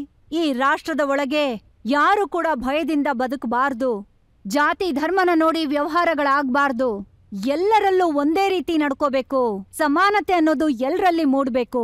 ಈಗ ಮಾಡೋಕ್ಕಾಗ್ಲಿಲ್ಲ ಅಂದ್ರೆ 2024ರಲ್ಲಿ ನಿಮ್ಮನ್ನ ಮತ್ತೆ ಪ್ರಧಾನಮಂತ್ರಿಯನ್ನಾಗಿ ಮಾಡ್ತೀವಿ. ಆಗ ಮಾಡಿ ನೀವು ಉಳಿಸಿರೋಂತ ಈ ಅರ್ಧ ಕೆಲಸಗಳನ್ನೆಲ್ಲ. ಇನ್ನೊಂದು ಬ್ರೇಕ್ನ ತಗೊಳ್ಳೋಣ. ಹಾಗೂ ಬ್ರೇಕ್ನ ನಂತರ ಆಪ್ಕಿ ಅದಾಲತ್ನಲ್ಲಿ ಸಾಧ್ವಿ ರಿತಾಂಬರ್ ಅವ್ರ ಮೇಲೆ ಪ್ರಶ್ನೆಗಳು ಹಾಗೂ ಆರೋಪಗಳು ಮುಂದುವರಿಯುತ್ತೆ. कुछ करम कर बैठा क्यों है, कुछ करम कर तेरा काम बोलेगा, कण कण भी जय जय जय श्री राम. Welcome back. ಆಪ್ಕಿ ಅದಾಲತ್ನಲ್ಲಿ ಇವತ್ತು ನಾವು ಮೊಕದ್ದಮೆಯನ್ನ ಹೂಡಿದೀವಿ ಹಾಗೂ ಸವಾಲುಗಳನ್ನ ಕೇಳ್ತಾ ಇದೀವಿ. ಅದು ಸಾಧ್ವಿ ರಿತಾಂಬರ್ ಅವ್ರಿಗೆ. ಈಗ ಅವರ ಮೇಲೆ ಮುಂದಿನ ಆರೋಪ. ಆಪ್ಕಿ ಅದಾಲತ್ನಲ್ಲಿ ಸಾಧ್ವಿ ರಿತಾಂಬರ್ ಅವರ ಬಗ್ಗೆ ಒಂದು ಆರೋಪವಿದೆ. ಅದೇನಂದ್ರೆ ಇವರು ಆಧುನಿಕತೆಯನ್ನ ವಿರೋಧಿಸುತ್ತಿದ್ದಾರೆ ಅಂತ. ರಿತಾಂಬರ್ ಅವರೇ, ನಿಮ್ಮ ಪ್ರವಚನ ಕೇಳುವಂತ ಜನರು ಏನ್ ಹೇಳ್ತಾರೆ ಅಂತಂದ್ರೆ, ಈಗ ಬಂದಿರೋ ವಸ್ತುಗಳೇನಿದೆ ಅಂದ್ರೆ ಇಂಟರ್ನೆಟ್ಟು, ಮೊಬೈಲು, ನೀವದನ್ನ ವಿರೋಧ ಮಾಡ್ತೀರಂತೆ, ಮೊಬೈಲ್ನ ವಿಷ ಅಂತ ಹೇಳ್ತೀರಂತೆ. ರಜತ್ ಅವರೇ, ನಾನಂತೂ ಮಾಡ್ರನ್ ಸಾಧ್ವಿ. ನಾನ್ ಹೇಗೆ ಆಧುನಿಕತೆಗೆ ವಿರೋಧ ಮಾಡಬಲ್ಲೆ? ಆದ್ರೆ ಇಲ್ಲಿ ತಿಳ್ಕೋಬೇಕಾಗಿರೋ ವಿಷಯ ಏನಂದ್ರೆ, ಒಂದು ವೇಳೆ ಯಾವುದೇ ವಸ್ತು ಅತಿ ಆಗೋದ್ರೆ ಅದು ಒಳ್ಳೇದಾಗಲ್ಲ. ನಾನು ನೋಡಿದೀನಿ ಈಗಿನ ಮಕ್ಕಳನ್ನ, ಅವ್ರಿಗೆ ತುಂಬಾ ಏನು ಗೊತ್ತೇ ಇರಲ್ಲ. ಆದ್ರೆ ಅವರು ಇಡೀ ದಿನ ಮೊಬೈಲಲ್ಲೇ ಕೂತಿರ್ತಾರೆ. ಒಂದ್ ವೇಳೆ ನಿಮ್ಮಲ್ಲಿ ಯಾರೋ ಬಿಲ್ಡಿಂಗ್ ಕಟ್ತಿರ್ತಾರೆ ಅಂದ್ರೆ ಅದನ್ನ ನೋಡಿ ಅದ್ರ ಕಡೆ ಗಮನ ಕೊಡಿ. ರಿಕ್ಷಾದವನು ರಿಕ್ಷಾ ಓಡಿಸ್ತಾ ಇದ್ರೆ ರೋಡನ್ನ ಬಿಟ್ಟು ಮೊಬೈಲಲ್ಲಿ ಕಣ್ಣಿರತ್ತೆ. ಮೊಬೈಲಿಂದ ಸೆಲ್ಫಿನ ತೆಕ್ಕೊಂಡು ಎಷ್ಟು ಆಕ್ಸಿಡೆಂಟ್ ಆಗಿದೆ ರಜತ್ ಅವ್ರೆ. ಎಷ್ಟು ಜನಗಳು ಸಣ್ಣ ವಯಸ್ಸಲ್ಲೇ ಸತ್ತು ಹೋಗಿದ್ದಾರೆ. ಹಾಗಾಗಿ ಪ್ರತಿಯೊಂದ್ರಲ್ಲೂ ಸಂಯಮ ಅನ್ನೋದು ತುಂಬಾ ಮುಖ್ಯ. ಸಾಧನೆಗಳ ಸದುಪಯೋಗ ಆಗೋದು ತುಂಬಾ ಮುಖ್ಯ. ಪ್ರಗತಿಯನ್ನ ನಾನು ಯಾವಾಗ್ಲೂ ಬಯಸ್ತೀನಿ ರಜತ್ ಅವ್ರೆ. ಹಾಗಾಗಿ ನಾನು ಭವ್ಯ ಭಾರತದ ಕನಸನ್ನ ಕಂಡಿದ್ದೆ. ಆದ್ರೆ ಅದ್ರಲ್ಲಿ ದಿವ್ಯತೆನೂ ಇರ್ಬೇಕಲ್ವಾ? ಮತ್ತೆ ಕುದುರೆ ಮೇಲೆ ಸವಾರಿ ಮಾಡೋದು ನಮ್ಮ ಜವಾಬ್ದಾರಿ ಅಲ್ವಾ ರಜತ್ ಅವ್ರೆ? ಆದ್ರೆ ಕುದುರೆ ನಮ್ ತಲೆ ಮೇಲೆ ಹತ್ತು ಕೂತ್ಬಿಟ್ರೆ ಆಗ ಅದು ಒಳ್ಳೇದಲ್ಲ. ಹಾಗಾಗಿ ಅದನ್ನ ಕಂಟ್ರೋಲಲ್ಲಿ ಇಟ್ಕೋಬೇಕು ಅಂದ್ಬಿಟ್ಟು ಒಳ್ಳೆ ಮಾತನ್ನ ಹೇಳಿದ್ರಿ. ಇನ್ನೊಂದು ವಿಚಾರನ ನಾನು ಕೇಳ್ಪಟ್ಟೆ, ನೀವು ಮಿಯಾಮಿಗೆ ಹೋಗಿದ್ರಿ, ಸಮುದ್ರ ತೀರಕ್ಕೆ ಅಂದ್ರೆ ಬೀಚ್ಗೆ. ಆದ್ರೆ 15 ನಿಮಿಷಕ್ಕೆ ನೀವು ವಾಪಸ್ ಓಡ್ ಬಂದ್ರಂತೆ, ಯಾಕೆ? ಯಾಕಂದ್ರೆ ನಾನ್ ಯೋಚಿಸಿದ್ದೆ ರಜತ್ ಅವ್ರೆ, ಅಲ್ಲಿರೋರೆಲ್ಲ ನನ್ ಜೊತೆ ಸಂಗೀತ ಮಂಡಳಿಯವರಿದ್ರು. ಆಗ ನಾನ್ ಯೋಚಿಸಿದ್ದೆ, ಪ್ರಕೃತಿಯ ಮಡ್ಲಲ್ಲಿ, ಸಾಗರದ ದಡದಲ್ಲಿ ಪ್ರಕೃತಿಯನ್ನ ಸವಿತಾ ಸಾಗರದ ದರ್ಶನವನ್ನ ಮಾಡೋಣ ಅಂತ. ಮತ್ತೆ ತಲೆ ಮೇಲೆ ಪೂರ್ತಿ ಆಕಾಶ ಇರತ್ತೆ, ನಕ್ಷತ್ರಗಳಿಂದ ತುಂಬಿರತ್ತೆ, ಚಂದ್ರ ಇರ್ತಾನೆ. ಅಲ್ಲಿ ನಾವು ದಡದಲ್ಲಿ ಕೂತ್ಕೊಂಡು ಪ್ರಭುನ ಕರೆದಾಗ ನಮ್ಗೆ ತುಂಬಾ ಸಂತೋಷ ಸಿಗತ್ತೆ ಅಂತ ಧ್ಯಾನ ಮಾಡೋಣ ಅನ್ಕೊಂಡಿದ್ವಿ. ಆದ್ರೆ ನಾವಲ್ಲಿಗೆ ತಲುಪ್ದಾಗ ರಜತ್ ಅವ್ರೆ, ಅಲ್ಲಿ ಸುತ್ತಮುತ್ತ ಎಣ್ಣೆ ಬಾಟ್ಲುಗಳಿದ್ವು. ಅಲ್ಲಿ ಎಂಥ ವಾತಾವರಣ ಇತ್ತು ಅಂದ್ರೆ ವಿಚಿತ್ರ ಮತ್ತೆ ಕ್ರೂರಿಯಾಗಿತ್ತು. ಅದ್ರಲ್ಲೂ ಕೂಡ ಆ ಬ್ರಹ್ಮ ಮುಹೂರ್ತದಲ್ಲಿ. ಆಗ ನನ್ನ ಜೊತೆಗಿದ್ದವ್ರಿಗೆ ಹೇಳ್ದೆ, ನಾವು ತಪ್ಪಾದ ಜಾಗಕ್ಕೆ ಬಂದ್ಬಿಟ್ಟಿದೀವಿ. ನಾವು ಅಲ್ಲಿಂದನೇ ರಜತ್ ಅವ್ರೆ ಭಾರತ ಭೂಮಿಗೆ ಪ್ರಣಾಮ ಮಾಡಿದ್ವಿ.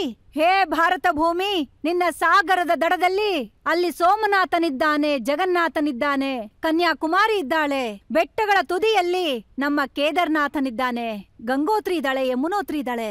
ನಮ್ಮ ಪ್ರಕೃತಿ ಎಲ್ಲಿ ರಾರಾಜಿಸುತ್ತಾ ಇದೆಯೋ ಆ ಜಾಗನೇ, ಅದೇ ಭಗವತಿ, ಅದೇ ಭಗವಂತ, ಇದೇ ನಮ್ಮ ಭಾರತ ಭೂಮಿ.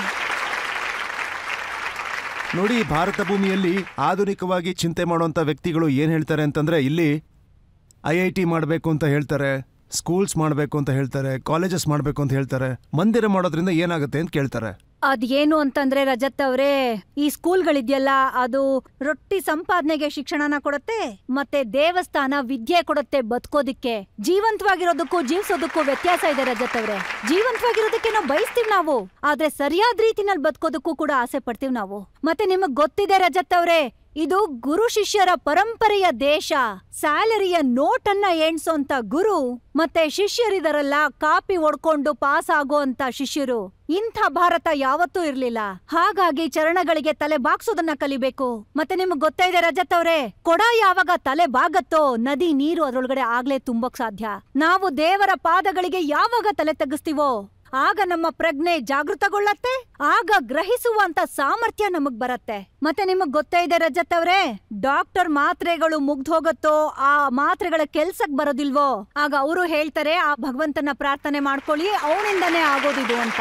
ಹಾಗಾಗಿ ವಿದ್ಯಾಲಯಗಳಾಗ್ಬೇಕು, ವಿಶ್ವವಿದ್ಯಾಲಯಗಳಾಗ್ಬೇಕು, ಆಸ್ಪತ್ರೆಗಳಾಗ್ಬೇಕು, ಆದ್ರೆ ದೇವಸ್ಥಾನಗಳು ಯಾಕಾಗ್ಬಾರ್ದು? ನಮ್ಮ ಭಾರತದ ಭೂಮಿ ಮಂದಿರಗಳ ಭೂಮಿ. ನಿಮ್ಗೆ ತೇಜಸ್ವಿ ಅವ್ರು ನೆನ್ಪಿರ್ಬೇಕು, ಅವ್ರು ಹೇಳಿದ್ರು ಒಂದ್ ವೇಳೆ ಹುಷಾರ್ ತಪ್ಪದಾಗ ನಾವು ಆಸ್ಪತ್ರೆಗೆ ಹೋಗ್ತೀವಾ ಅಥವಾ ಮಂದಿರಕ್ಕೆ ಹೋಗ್ತೀವಾ ಅಂತ. ನಿಶ್ಚಿತ ರೂಪದಲ್ಲಿ ನಾವು ಆಸ್ಪತ್ರೆಗೆ ಹೋಗ್ತೀವಿ, ಆದ್ರೆ ದೇವ್ರನ್ನು ನೆನೆಸ್ಕೋಬೇಕು. ದೇವಸ್ಥಾನದಿಂದ ತಾಯಿ ಪ್ರಸಾದ ತಂದು ಬಾಯಿಗೆ ಹಾಕ್ತಾಳೆ, ಅಲ್ಲಿ ಹೇಳ್ತಾಳೆ ಡಾಕ್ಟ್ರು ಔಷಧಿ ಆ ಭಗವಂತನ ಕೃಪೆ ಇದ್ರೆ ಮಾತ್ರ ಸಾಧ್ಯ ಆಗೋದು ಅಂತ. ನಿಮ್ಗೂ ಕೂಡ ಗೊತ್ತಿರುವ ಹಾಗೆ ಇತ್ತೀಚೆಗೆ ರಿಯಲ್ ಲೈಫ್ ಹೀರೋಗಳ ಬಗ್ಗೆ ಸಾಕಷ್ಟು ಫಿಲ್ಮ್ಸ್ಗಳು ಬರ್ತಿದೆ ಅಂತ. ನೀವು ಕೂಡ ಯೋಚನೆ ಮಾಡ್ತೀರಾ ನಿಮ್ ಜೀವನ ಚರಿತ್ರೆ ಕೂಡ ಒಂದು ಫಿಲ್ಮ್ ಆಗ್ಬೇಕು ಅಂತ? ಮಗಳೇ, ಈ ನಿನ್ನ ಮಾತು, ಈ ಮಾತಿಂದ ನನ್ನ ಶ್ರಮ ಸಫಲ ಆಗೋಯ್ತು. ನನ್ನ ಮಕ್ಕಳ ಮನಸ್ಸಲ್ಲಿ ಹೃದಯದಲ್ಲಿ ಈ ವಿಚಾರ ಬಂದಿದೆ ಅಂದ್ರೆ ಹಾಗಾಗಿ ನಾನು ನನ್ನ ಮಕ್ಕಳಿಗೆ, ನನ್ನ ಇಲ್ಲಿ ಕೂತಿರೋಂತ ಬಂಧು ಬಳಗಗಳಿಗೆ ಹೇಳೋಕ್ ಇಷ್ಟಪಡ್ತೀನಿ ರಜತ್ ಅವರೇ, ನಾವು ಹಗಲು ರಾತ್ರಿ ಶೈಶವಾವಸ್ಥೆಯಲ್ಲಿದ್ದೇವೆ. ನೋವಿನಲ್ಲೂ ನಾವು ಸಾಕಷ್ಟು ಬಾರಿ ನಗ್ತೀವಿ.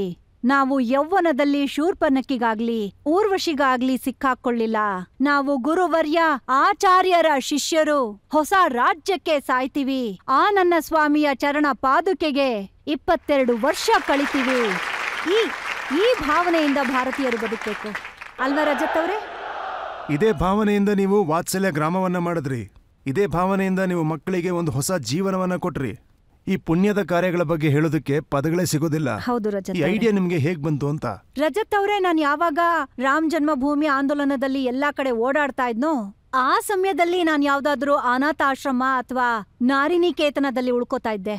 ಅಲ್ಲಿನ ವ್ಯವಸ್ಥೆಗಳನ್ನ ನೋಡಿ ನನ್ಗನ್ನಿಸ್ತು, ನಾವಂತೂ ಎಷ್ಟು ಸಂವೇದನಶೀಲರಾಗಿದ್ದೀವಿ ಅಂದ್ರೆ ನಾವು ಪಾಷಾಣದಲ್ಲೂ ಪರಮಾತ್ಮನನ್ನ ನೋಡ್ತಾ ಇದೀವಿ, ಜೀವಗಳಲ್ಲಿ ಈಶ್ವರನ ದರ್ಶನ ಮಾಡ್ತಾ ಇದೀವಿ. ಅಂದ್ಮೇಲೆ ನಾವು ನಮ್ಮ ಮಕ್ಕಳಿಗೆ ಕೇವಲ ರೊಟ್ಟಿಯನ್ನ ಕೊಟ್ಟು ಹಣ್ಣನ್ನ ಹಂಚಿ ಲೈನಲ್ಲಿ ನಿಲ್ಸಿ ಅವರನ್ನ ರೊಟ್ಟಿ ಕೊಡ್ತಾ ಇದೀವಿ, ಹಣ್ಣು ಹಂಚ್ತಾ ಇದೀವಿ. ನಾವು ಕೊಡೋರಾಗಿದ್ದೀವಿ, ಅವರು ಕೇಳೋರಾಗಿದ್ದಾರೆ. ಇದು ನನ್ನ ಮನ್ಸಿಗೆ ತುಂಬಾ ಚುಚ್ಚುಬಿಡ್ತು. ಆಗ ನನ್ಗನ್ನಿಸ್ತು, ನಾರಿನಿಕೇತನದ ಸ್ತ್ರೀ ಒಂದ್ ವೇಳೆ ಯಶೋದಾ ತಾಯಿ ಆದ್ರೆ, ಅನಾಥಾಲಯದ ಬಾಲಕ ಬಾಲಕಿಯರು ಅಣ್ಣ ತಂಗಿಯರಾದ್ರೆ, ವೃದ್ಧಾಶ್ರಮದ ವೃದ್ಧರು ಚಿಕ್ಕಪ್ಪ ಚಿಕ್ಕಮ್ಮ ಆದ್ರೆ, ಅಜ್ಜ ಅಜ್ಜಿ ಆದ್ರೆ, ಈ ತರದ ಒಂದು ಭಾವನೆ ಬಂತು ಮನ್ಸಲ್ಲಿ. ಹಾಗಾಗಿ ನನ್ಗನ್ನಿಸ್ತು ರಜತ್ ಅವರೇ, ನನ್ನ ತಲೆ ಮೇಲೆ ಆಗ್ಲೇ ಆರೋಪ ಇತ್ತು ರಾಜನೀತಿಗೆ ಹೋಗ್ತೀನಿ ಅಂತ. ಅದು ನನ್ನ ದಾರಿ ಆಗಿರ್ಲಿಲ್ಲ. ಹಾಗಾಗಿ ನಾನು ಪೂರ್ತಿ ಮನ್ಸಿಂದ ಯೋಚಿಸ್ದೆ, ಈ ಪ್ರಕಲ್ಪನ, ಈ ಪ್ರಯೋಗನ ನಾನೇ ಸ್ವತಃ ಯಶೋದ ಆಗಿ ಪೂರ್ತಿ ಮಾಡ್ತೀನಿ. ಅಷ್ಟೇ ಆಯ್ತು, ಅದು ನಡೀತಾ ಹೋಯ್ತು. ಆಮೇಲೆ ನೀವು ನೋಡ್ತಾನೆ ಇದ್ದೀರಾ ಎಷ್ಟು ವಾತ್ಸಲ್ಯದಿಂದ ಆ ಸೃಷ್ಟಿ ಎದ್ದು ನಿಲ್ತು. ಯಾರು ಅನಾಥರಿರ್ಲಿಲ್ಲ, ಯಾರು ಇಲ್ದೇ ಇರೋರಿರ್ಲಿಲ್ಲ, ಸೂರಿಲ್ದೇರೋ ಮಹಿಳೆ ಇಲ್ಲ. ಮತ್ತೆ ರಜತ್ ಅವರೇ, ಇದು ನಿಮ್ಗೂ ಕೂಡ ಗೊತ್ತಿರೋದೆ, ಈಶ್ವರನ ಸ್ವಯಂ ಆಶ್ರಯ ಕೊಡೋಳಿದಾಳೋ ಅವರು ನಿರಾಶ್ರಿತರಾಗೋದಿಕ್ಕೆ ಹೇಗ್ ಸಾಧ್ಯ ಆಗತ್ತೆ?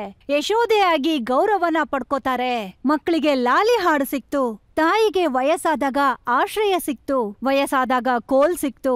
ಮತ್ತೆ ಒಬ್ಳು ತರುಣಿ ಸ್ತ್ರೀ ಮಕ್ಕಳಿಗೆ ಲಾಲಿನೂ ಹಾಡಿದ್ಲು, ಮತ್ತೆ ವಯಸ್ಸಾದವ್ರಿಗೆ ಊರ್ಗೋಲು ಆದ್ಲು. ಈ ರೀತಿ ಮುಂದುವರಿತಾರೆ. ನೋಡಿ, ಇಡೀ ಪ್ರಪಂಚದಲ್ಲೇ ಈ ತರ ಒಂದು ಉದಾಹರಣೆ ಎಲ್ಲೂ ಸಿಗೋದಿಲ್ಲ.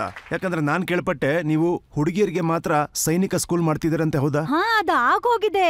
ನನ್ನದು ಅದು ಒಂದು ಡ್ರೀಮ್ ಪ್ರಾಜೆಕ್ಟ್ ಆಗಿತ್ತು ರಜತ್ ಅವ್ರೆ. ನನ್ನ ದೇಶದ ಪುತ್ರಿಯರು ತುಂಬಾ ನಾಜೂಕಾಗಿ, ತುಂಬಾ ಕೋಮಲ ಹೂವಾಗಿ, ಅಥವಾ ಹೆದರ್ಕೊಂಡು, ಅಥವಾ ಮತ್ತೊಬ್ಬರಿಗೆ ಹೆದರ್ಕೊಂಡು ನಡುಕ್ತಾ, ಇಲ್ಲ ಪ್ಯಾಂಟ್ ಶರ್ಟ್ ಅನ್ನ ಅವರು ಹಾಕೊಂಡಿರ್ಬೋದು, ಆದ್ರೆ ಕಠಿಣವಾದ ಹೃದಯನ ಇಟ್ಕೊಂಡು, ಅಥವಾ ರೇಗಿಸ್ತಾನದ ಒಂದು ಮರಳಿನ ಥರ, ಸರಸ್ವತಿ ಥರ ಆತರ ಅಂತೂ ಇರ್ಲೇಬಾರ್ದಲ್ವಾ? ಅವ್ರ ಮಕ್ಕಳಿಗೆ ಜೋಗುಳನ್ನೂ ಹಾಡ್ಬೇಕು, ವಯಸ್ಸಾದವ್ರಿಗೆ ಊರ್ಗೋಲು ಆಗಿರ್ಬೇಕು, ಆಕಾಶದಲ್ಲಿ ಪ್ಲೇನ್ ಅನ್ನ ಹಾರಿಸ್ಬೇಕು, ಮತ್ತೆ ಭೂಮಿ ಮೇಲೆ ನಿಂತ್ಕೊಂಡು ತಮ್ಮ ಇಷ್ಟನ ಧೈರ್ಯವಾಗಿ ಪೂರ್ತಿ ಮಾಡ್ಕೋಬೇಕು. ಒಂದು ವೇಳೆ ಶತ್ರುವಿನ ಗುಂಡು ಬಂದ್ರೆ ಯಾವುದೇ ಕಾರಣಕ್ಕೂ ಹಿಂದೆ ಹೆಜ್ಜೆ ಇಡಬಾರ್ದು. ಹೇಗೆ ನಮ್ಮ ದೇಶದ ಯುವಕ ಬಾವುಟನ ಹಾರಿಸೋದಿಕ್ಕೆ ಅಂತ ಹೋಗ್ತಾನೋ, ಒಂದು ಅವನು ಬಾವುಟ ಆರಿಸಿ ಬರ್ತಾನೆ, ಇಲ್ಲ ಆ ಬಾವುಟನ ಮೈಮೇಲೆ ಹಾಕೊಂಡು ಬರ್ತಾನೆ. ಹಾಗೆ ನಮ್ಮ ಭಾರತೀಯ ಹೆಣ್ಮಕ್ಳು ಕೂಡ ಅವ್ರ ಥರನೇ ಇರ್ಬೇಕು, ಖಂಡಿತ ಅದಾಗ್ಬೇಕು. ಹಾಗಾಗಿ ಗಂಡು ಮಕ್ಕಳಿಗೆ ಹಿಮಾಚಲದಲ್ಲಿ ಮತ್ತೆ ರಜತ್ ಅವರೇ, ನಿಮ್ಮ ಮೂಲಕ ಈ ವಿಷಯನ ಹೇಳೋದಿಕ್ಕೆ ನನಗೆ ಹೆಮ್ಮೆ ಅನ್ನಿಸ್ತಾ ಇದೆ. ನಮ್ಮ ಭಾರತದ ಮೊಟ್ಟ ಮೊದಲ ಹೆಣ್ಮಕ್ಕಳ ಸೈನಿಕ ಶಾಲೆ ವಾತ್ಸಲ್ಯ ಗ್ರಾಮದಲ್ಲಿ ಆಗಿದೆ. ಒಳ್ಳೆ ಕೆಲಸ ಮಾಡಿದ್ದೀರಾ.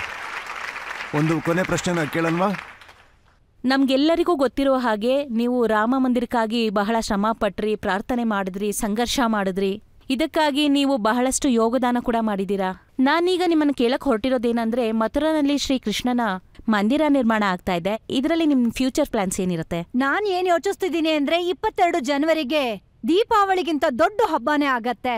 ದೊಡ್ಡ ಹಬ್ಬ ಆದ್ರೆ ಕೃಷ್ಣ ಜನ್ಮಭೂಮಿ ಕೂಡ ನಮ್ದೇ ಆಗತ್ತೆ. ರಜತ್ ಅವ್ರೆ, ಹೇಳಿ.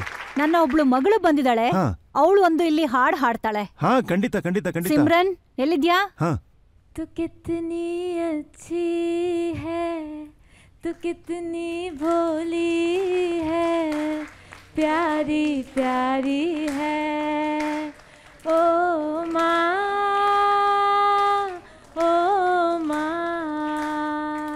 तू कितनी सुंदर है, तू कितनी प्यारी है, प्यारी प्यारी है ओ माँ, ओ माँ, ओ माँ, ओ माँ। ರಜತಣ್ಣ ಜೊತೆಗೆ ಸಿಯಾ ಬಂದಿದ್ದಾಳೆ. ಸಿಯಾ, ಹೌದಾ? ಸಿಯಾ ಸಿಯಾ. ಎದ್ ನಿಂತ್ಕೊಂಡು ಹೇಳು, ಅವಳದೊಂದು ಕವಿತೆ ಇದೆ. ಹೇಳಿ ಹೇಳಿ. किससे दर्श दर वर्ष हर बार आएंगे, मुझे खुशी है इस बात की कि इस वर्ष मेरे श्री राम आएंगे। वाह वाह वाह वाह। ಮತ್ತೆ ಆ ಕವಿತೆ ಹೇಳಮ್ಮ. मुट्ठी में कुछ सपने लेकर भरकर जेबों में आशाएं, दिल में है अरमान यही कुछ कर जाए, कुछ कर जाए। मैं उस माटी का वृक्ष नहीं जिसको नदियों ने सींचा है, दीदी माँ जी की उंगली थामकर मैंने चलना सीखा है। मैं वात्सल्य में लिखी कविता मुझको संस्कारों ने सींचा है, दीदी माँ जी के आंचल में पलकर मैंने दुनिया को देखा है। तूफानों सा शोर नहीं, कल कल बहता जल हूँ मैं, दीदी माँ जी के संस्कारों का आने वाला कल हूँ मैं। दीदी माँ जी का धाम मिला, पावन परमानंद नाम मिला, और भला क्या आस है मुझको, इतना खुशहाल परिवार मिला। मुझे दीदी माँ जी का प्यार मिला, मुझे दीदी माँ जी का प्यार मिला। ತುಂಬಾ ಚೆನ್ನಾಗಿ ಹೇಳ್ದೆ ಸಿಯಾ, ಅವಳಿಗೆ ಚಪ್ಪಾಳೆ ಹೊಡಿರಿ. ಚೆನ್ನಾಗಿತ್ತು ಪುಟ್ಟ, ವೆರಿ ಗುಡ್. ನೋಡಿ, ಇಲ್ಲಿರೋ ಎಲ್ರಿಗೂ ಆಸೆ ಏನು ಅಂತಂದ್ರೆ ನೀವು ಏನಾದ್ರೂ ಒಂದು ಭಜನೆ ಹೇಳಬೇಕು ಅಂತ. ಅಯ್ಯೋ, ನಾನು ಯಾವ ಭಜನೆ ಹೇಳಲಿ ಇಲ್ಲಿ? ಎಲ್ರು ನನ್ನ ಜೊತೆಗೆ ಹಾಡಿ. राम को पाना है तो बंदे खुद को बदलना होगा। ಕೈ ಮೇಲೆ ಇಟ್ಕೊಂಡು ಚಪ್ಪಾಳೆ ಹೊಡಿರಿ. राम को पाना है तो बंदे खुद को बदलना होगा, राम को पाना है तो बंदे खुद को बदलना होगा। धर्म युद्ध में तुझको अंगारों पर चलना, बैठा क्यों है कुछ कर्म कर, बैठा क्यों है कुछ कर्म कर, तेरा काम बोलेगा। कण कण भी जय जय जय श्री राम, रे भैया कण कण भी जय जय जय श्री राम।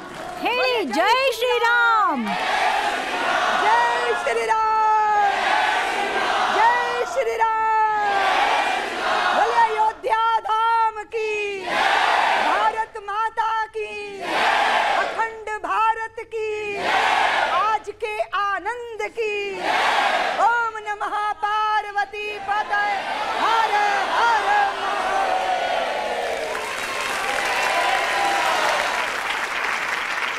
ನಾವು ನಿಮ್ಗೆ ಇವತ್ತು ಎಷ್ಟೋ ಪ್ರಶ್ನೆಗಳನ್ನ ಕೇಳಿದ್ರಿ, ಮತ್ತೆ ನೀವು ಕೂಡ ಎಷ್ಟೋ ವಿಚಾರಗಳನ್ನ ಹಂಚ್ಕೊಂಡ್ರಿ, ಎಮೋಷನಲ್ ವಿಷಯಗಳನ್ನ ಹೇಳಿದ್ರಿ, ಸಂಘರ್ಷದ ಪೂರ್ತಿ ಕಥೆಯನ್ನು ಕೂಡ ಹೇಳಿದ್ರಿ. ಈಗ ಒಂದು ಬ್ರೇಕ್ನ ತಗೊಳ್ಳೋ ಸಮಯ. ಬ್ರೇಕ್ನ ನಂತರ ಆಪ್ಕಿ ಅದಾಲತ್ನಲ್ಲಿ ಕೇಳೋಣ ಸಾಧ್ವಿ ರಿತಾಂಬರ ಅವರ ಮೇಲೆ ಜಡ್ಜ್ ಕೊಡುವಂತ ತೀರ್ಪನ್ನ.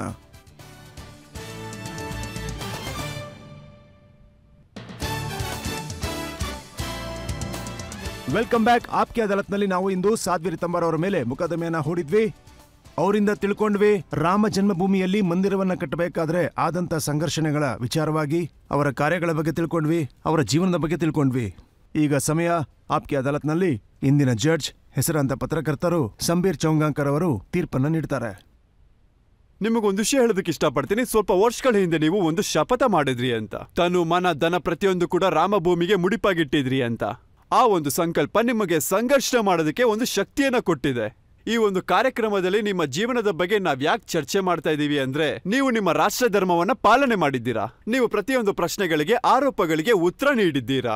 ನಾನೇನ್ ಹೇಳಕ್ ಹೊರಟಿದ್ದೀನಿ ಅಂದ್ರೆ, ನಿಮ್ಮ ಮೇಲಿರುವಂತ ಆರೋಪಗಳಿಂದ ನಿಮ್ಗೆ ಮುಕ್ತಿ ಸಿಕ್ಕಿದೆ. ಧನ್ಯವಾದ ಜಡ್ಜ್ ಸಾಹೇಬ್ರೆ. ಜಡ್ಜ್ ಸಾಹೇಬ್ರೆ, ನಿಮ್ಗೆ ಜಯವಾಗಲಿ. ಆ ದೇವರಲ್ಲಿ ನಾವೆಲ್ಲ ಪ್ರಾರ್ಥನೆ ಮಾಡ್ಕೊಳ್ಳೋದೇನು ಅಂದ್ರೆ, ನೀವು ಇದೇ ತರ ನಗ್ನಗ್ತಾ ಇರಿ, ಹಾಡ್ತಾ ಇರಿ, ಜನರ ಜೀವನದಲ್ಲಿ ಬದಲಾವಣೆ ತರ್ತಾ ಇರಿ, ದೀರ್ಘಾಯುಷ್ಯವಂತರಾಗಿ ಆರೋಗ್ಯವಾಗಿರಿ. ಈ ಒಂದು ಪ್ರಾರ್ಥನೆಯಿಂದ ಈ ಒಂದು ಕಾರ್ಯಕ್ರಮ ಇಲ್ಲಿಗೆ ಮುಗಿಯುತ್ತೆ. ಮುಂದಿನ ವಾರ ನಿಮ್ಮನ್ನ ಭೇಟಿ ಆಗ್ತೀನಿ ಒಬ್ಬ ಪ್ರಮುಖ ವ್ಯಕ್ತಿಯ ಜೊತೆ. ಅಲ್ಲಿವರೆಗೂ ನಮಸ್ಕಾರ.